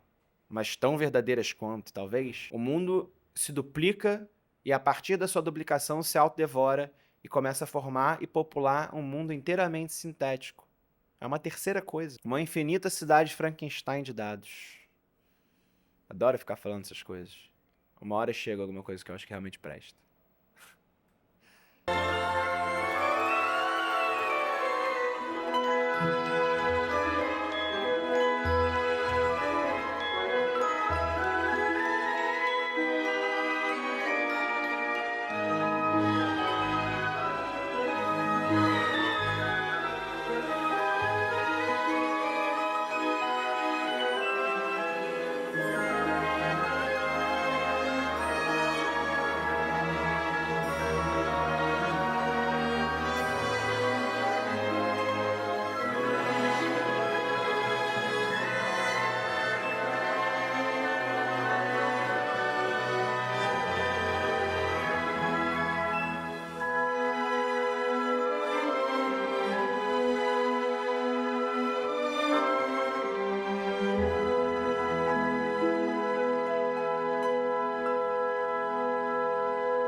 Para onde a gente vai a partir daí? E acho que esse é o exercício especulativo mais complexo, né? Porque se por um lado eu estou falando de toda essa destruição, Exterminador do Futuro, por outro lado a gente está antevendo uma grandíssima bolha de inteligência artificial que pode implodir esse mercado e atrasar a velocidade desse progresso muito. Eu não acho que isso vai acontecer, eu acho que vai acontecer uma terceira coisa mais sinistra que a gente não faz ideia, que não é o colapso total da economia americana e nem o triunfo completo desse tipo de modelo de negócio com IA. Mas enfim. É importante pensar que ela não vai parar como um chatbot inteligente, como um chat GPT, como um Google 2.0, ou como um perfil de influenciador no Instagram que conversa com todo mundo ao mesmo tempo e é um falso amigo, tipo o Meta AI. É importante pensar que falta muito pouco para a IA atingir uma capacidade programática, ou seja, se autoprogramar. À vontade, até para que a inteligência artificial se justifique como modelo de negócio e consiga dar o lucro que ela precisa, considerando o investimento colossal que ela tem, é que ela se torne cada vez mais um agente capaz de programar coisas, abrir empresas, fazer negócios, estabelecer relações, tomar decisões e existir no mundo com cada vez mais ações que antes para nós eram somente humanas. E para as quais a nossa chave não virou ainda. E que se não virou, vão ser entendidas por nós como comprovantes de humanidade, de razoabilidade, de presença, de sociabilidade. Então toda vez que você vê uma máquina fazendo algo que é intrinsecamente humano, você vai humanizar essa máquina, porque você não entendeu ainda que a máquina é capaz de imitar isso. E se esse é o caminho da gente começar a interagir com um mundo inteiramente sintético, na produção desses simulacros de pessoas, de empresas, de instituições, isso é mais um passo de dominação ideológica, econômica, política. É mais uma etapa de colonização na última esfera que ainda é nossa, que é o núcleo individual e a nossa percepção do mundo que dele deriva. Então é preciso a gente pensar qual que é o potencial daquilo que a gente está delegando em todos os níveis para essa inteligência. A gente enquanto indivíduos, a gente enquanto coletivo, enquanto instituição, instituições, países. E também qual é a responsabilidade e a liberdade e os limites que devem ser impostos às empresas privadas que são donas dessas inteligências. E também qual é a responsabilidade sobre o governo que mais detém poder sobre elas no ecossistema informacional do mundo, que é o governo dos Estados Unidos. Cada vez mais obcecado, inclusive, na tentativa de manter dominação ideológica e cultural sobre o resto do mundo. Então, se a inteligência artificial agencia relações, coordena buscas, estrutura a internet, molda e permeia a nossa percepção da realidade, está presente em todos os nossos rituais de vida e se assimila a como a gente leva as coisas e percebe o mundo e se forma em como sujeito e se entremeia na nossa sociabilidade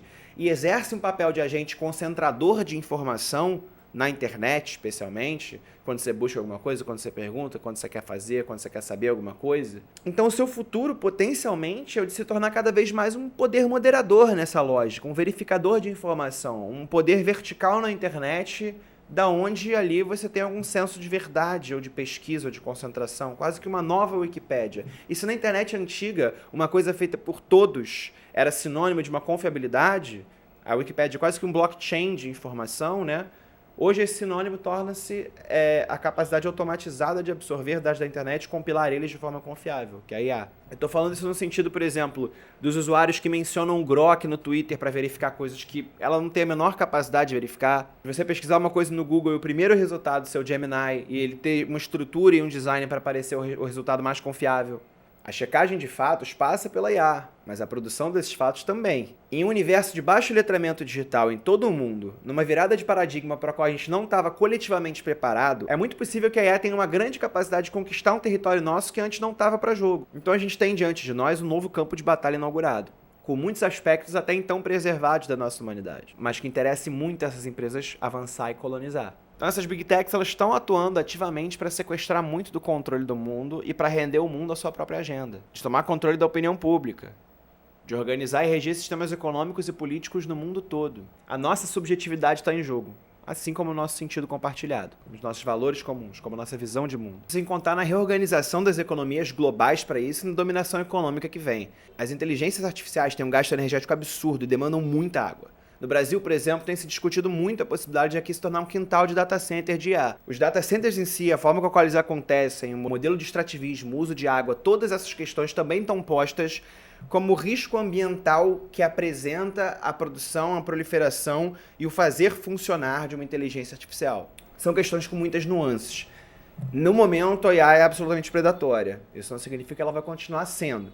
Ainda assim, é um ponto de atenção muito forte, especialmente porque quem controla dados controla, portanto, governos, ideologias e um poder de agenciamento muito grande, controla a informação. E nesse mundo isso é muito essencial. Quem é que vai manter rodando os data centers do mundo?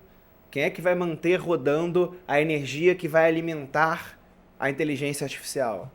Muito provavelmente o sul global. E essa é uma nova discussão sobre uma nova forma de colonização que está em pauta no governo a partir de vários projetos de lei diferentes. Mas que é tudo muito complicado, porque a gente sabe como essas coisas operam, né? E é muito fácil a gente ceder o espaço e as nossas riquezas naturais para criar data centers que, em tese, a nada servem no sentido de abundância e produtividade econômica para o país, e ficar apenas com o ônus, né, o dano ambiental dessas inteligências artificiais, que até então, inclusive, não mostraram ao que vieram. Então, vale a pena o risco ambiental? Vale a pena essa destruição, essa exploração, esse extrativismo? E aí você soma isso tudo a um cenário de cataclisma climático, né, com mudanças imprevisíveis. Então a gente realmente está acelerando, de alguma maneira, na direção de alguma forma de colapso. Eu acho que a gente vai testemunhar um movimento de placas tectônicas no mundo, figurativamente falando, sem precedentes. Mas eu não chamaria isso de colapso e nem de fim do mundo. Eu chamaria isso de alguma maneira de oportunidade. E esse vídeo, apesar de tudo, é um vídeo otimista. Porque eu quero no final que ele seja uma elaboração de pensamento coletivo que também permita com que a gente se organize e organize a nossa cabeça para produzir esperança e imaginar futuros possíveis. Que esse cenário que a gente entenda como um futuro ao qual nos é apresentado, a gente também entenda como um cenário onde a gente está sendo agenciado a enxergar isso. Onde a gente está vendo as projeções na caverna, onde a gente está sendo levado a acreditar nisso. Claro, por dados concretos, mas também porque interessa muito a essas elites uma ideia de colapso e de fim do mundo para surgir um novo sistema, para parir um novo sistema econômico. Como disse o Mark Fisher, é muito mais fácil, quer dizer, como parafraseou de outro autor o Mark Fisher, é muito mais fácil imaginar o fim do mundo do que o fim do capitalismo. É possível imaginar o fim do capitalismo, ou pelo menos o começo de uma outra coisa. Esse novo mundo vai demandar respostas. E por mais que queiram muito que você acredite, a gente não está aceitando isso paralisado. A gente interage com essas tecnologias, a gente usa essas tecnologias, manipula, hackeia elas. Elas também são assimiladas por nós e pelo nosso sentido compartilhado, elas também são capazes de produzir outras coisas que não essa visão fatalista de fim do mundo. O algoritmo não é o todo, e o algoritmo não tem poder total. Ele busca essa ilusão de poder, mas sair dessa ilusão é justamente o que permite a gente imaginar futuros diferentes. E a nossa tomada de decisão a partir daí que faz diferença. Porque nós temos as ferramentas para produzir diferença. Tudo que eu trouxe ao longo desse ensaio tem como objetivo provocar debate, discussão e servir de repertório para ser concordado, refutado, e para que mais gente entenda onde a gente está e para onde a gente vai. Ou pelo menos entenda isso, discorde completamente, mas entenda uma outra direção, enfim. É uma coisa muito modular esse vídeo e a ideia dele. E eu torço também para que isso não pare aqui, né? Mas sim para que a bibliografia, citações e indicações desse vídeo apresentem em vocês as pessoas que eu admiro, que me inspiram e cujas ideias eu divulgo e cruzo e penso sobre. Porque isso por si só, para mim, já é muito valioso e para nossa produção de um pensamento coletivo e para nossa capacidade de esperançar um mundo diferente. Então não entendo essa tentativa de elaborar de forma mais acessível sobre os nossos tempos como eu sendo um arauto do apocalipse sem esperança. O jogo não tá fácil, a vida tá mais difícil e as condições não são ideais, é claro. Mas nada é irreversível e a gente tem que ser otimista na derrota e perseverante de alguma maneira. Porque, acima de tudo, eu não acho que esse é o fim do mundo. De maneira alguma. Nem o cataclismo climático, nem as crises econômicas e nem as guerras. Eu acho que esse sim é o fim de um sistema que é estruturalmente obsessivo em se multiplicar e expandir infinitamente até que não haja mais espaço. E que primeiro colonizou territórios físicos, depois digitais e depois colocou outdoor e propaganda até dentro da nossa cabeça. Mas a gente está num ponto de limite, e isso é cheio de oportunidades, para eles e pra gente. Não existe mais espaço para fragmentação. A nossa atenção está no limite. A nossa corporeidade não aguenta mais a desconexão provocada pelo digital. O offline volta a ser conversado, primeiro como um objeto de luxo, de ostentação de quem pode estar offline, mas em breve, acredito eu, como ambição e também direito de populações inteiras, porque a vida virtual não é suficiente para ninguém. E se o projeto da estruturação de um mundo digital, cuja soberania estadunidense, a partir de um ecossistema de informação que detém os nossos dados e nos espelha de volta para direcionar o nosso comportamento, o que acontece quando a gente fala não para isso? Quando a gente não quer mais participar disso? Ou melhor, o que acontece quando a gente entende que pode viver sem isso? Que isso é absolutamente dispensável. Quando a gente se articula, ou melhor, quando a gente e um Estado forte se articulam a partir de políticas públicas para dar limites para essa extração de dados e para esse modelo extrativista que agencia a nossa realidade. Esse mundo é possível. O primeiro passo para a nossa autonomia digital a nível individual é nosso. A máquina ainda depende da gente muito mais do que nós dependemos dela. Mas a regulamentação das Big Techs e indústrias ao seu redor é um esforço governamental que pode se provar essencial na manutenção da nossa soberania e, portanto, da nossa liberdade. Tudo se inicia a partir do momento em que a gente começa a enxergar que a vida pode ser diferente. Quando a gente se acostuma a não ter uma coisa que sempre estava ali, e a partir dessa falta se fazem novos significados. Quando as crianças não podem mais usar o telefone na escola e a partir daí retomam um espaço tão fundamental de interagir, pensar, ter tédio, enfim, articular os seus sonhos. Nós não perdemos o mundo. O que foi sequestrado da gente é a nossa capacidade de sonhá-lo. Diante do colapso, entretanto, a gente pode imaginar e ambicionar um rearranjo de peças no tabuleiro. É hora de muitas rupturas, e isso significa um movimento de placas tectônicas colossal. A capacidade para mudar as coisas ao nosso favor é enorme também. E é isso que a gente deve se segurar. Ser pessimista? Na luta. Ser otimista? No pessimismo.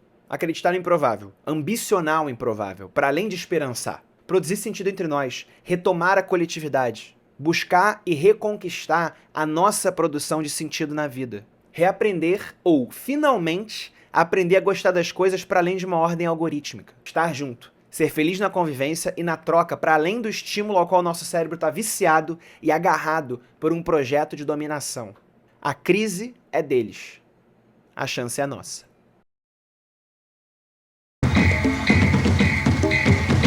Modernizar o passado é uma evolução musical. Cadê as notas que estavam aqui? Não preciso delas, basta deixar tudo soando bem aos ouvidos. O medo dá origem ao mal. O homem coletivo sente a necessidade de lutar. O orgulho, a arrogância, a glória enche a imaginação de domínio. São demônios os que destroem o poder bravio da humanidade. Viva Zapata! Viva Sandino! Viva Zumbi! Antônio Conselheiro! Todos os Panteras Negras! Lampião, sua imagem e semelhança! Eu tenho certeza, eles também cantaram um dia.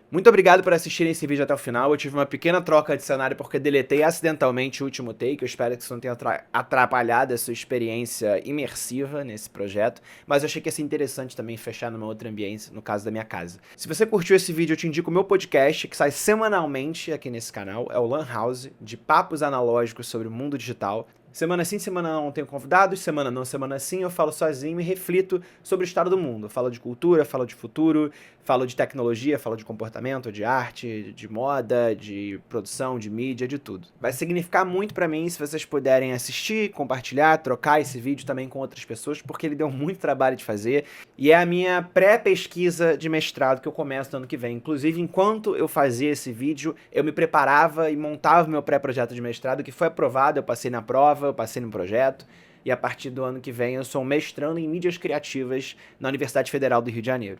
Então, muito do que eu produzi aqui também vai alimentar esse projeto, que vai retornar para o YouTube eventualmente, num grande documentário daqui a 2 anos, num outro esquema de produção e pensamento, mas enquanto isso, me sigam, me acompanhem nas redes sociais, eu faço vídeos curtos no Instagram e no TikTok, eu faço vídeos longos no Instagram, assim como meu podcast, que também está disponível no Spotify e outras plataformas sonoras, e eu tenho meu Substack, onde eu posto textos de vez em nunca, de vez em quando, mas eu vou melhorar esse aspecto. Muito obrigado por assistirem até aqui, espero que vocês tenham gostado.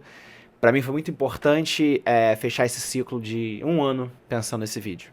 E, enfim, que isso coloque a gente em movimento para pensar o futuro. Obrigado.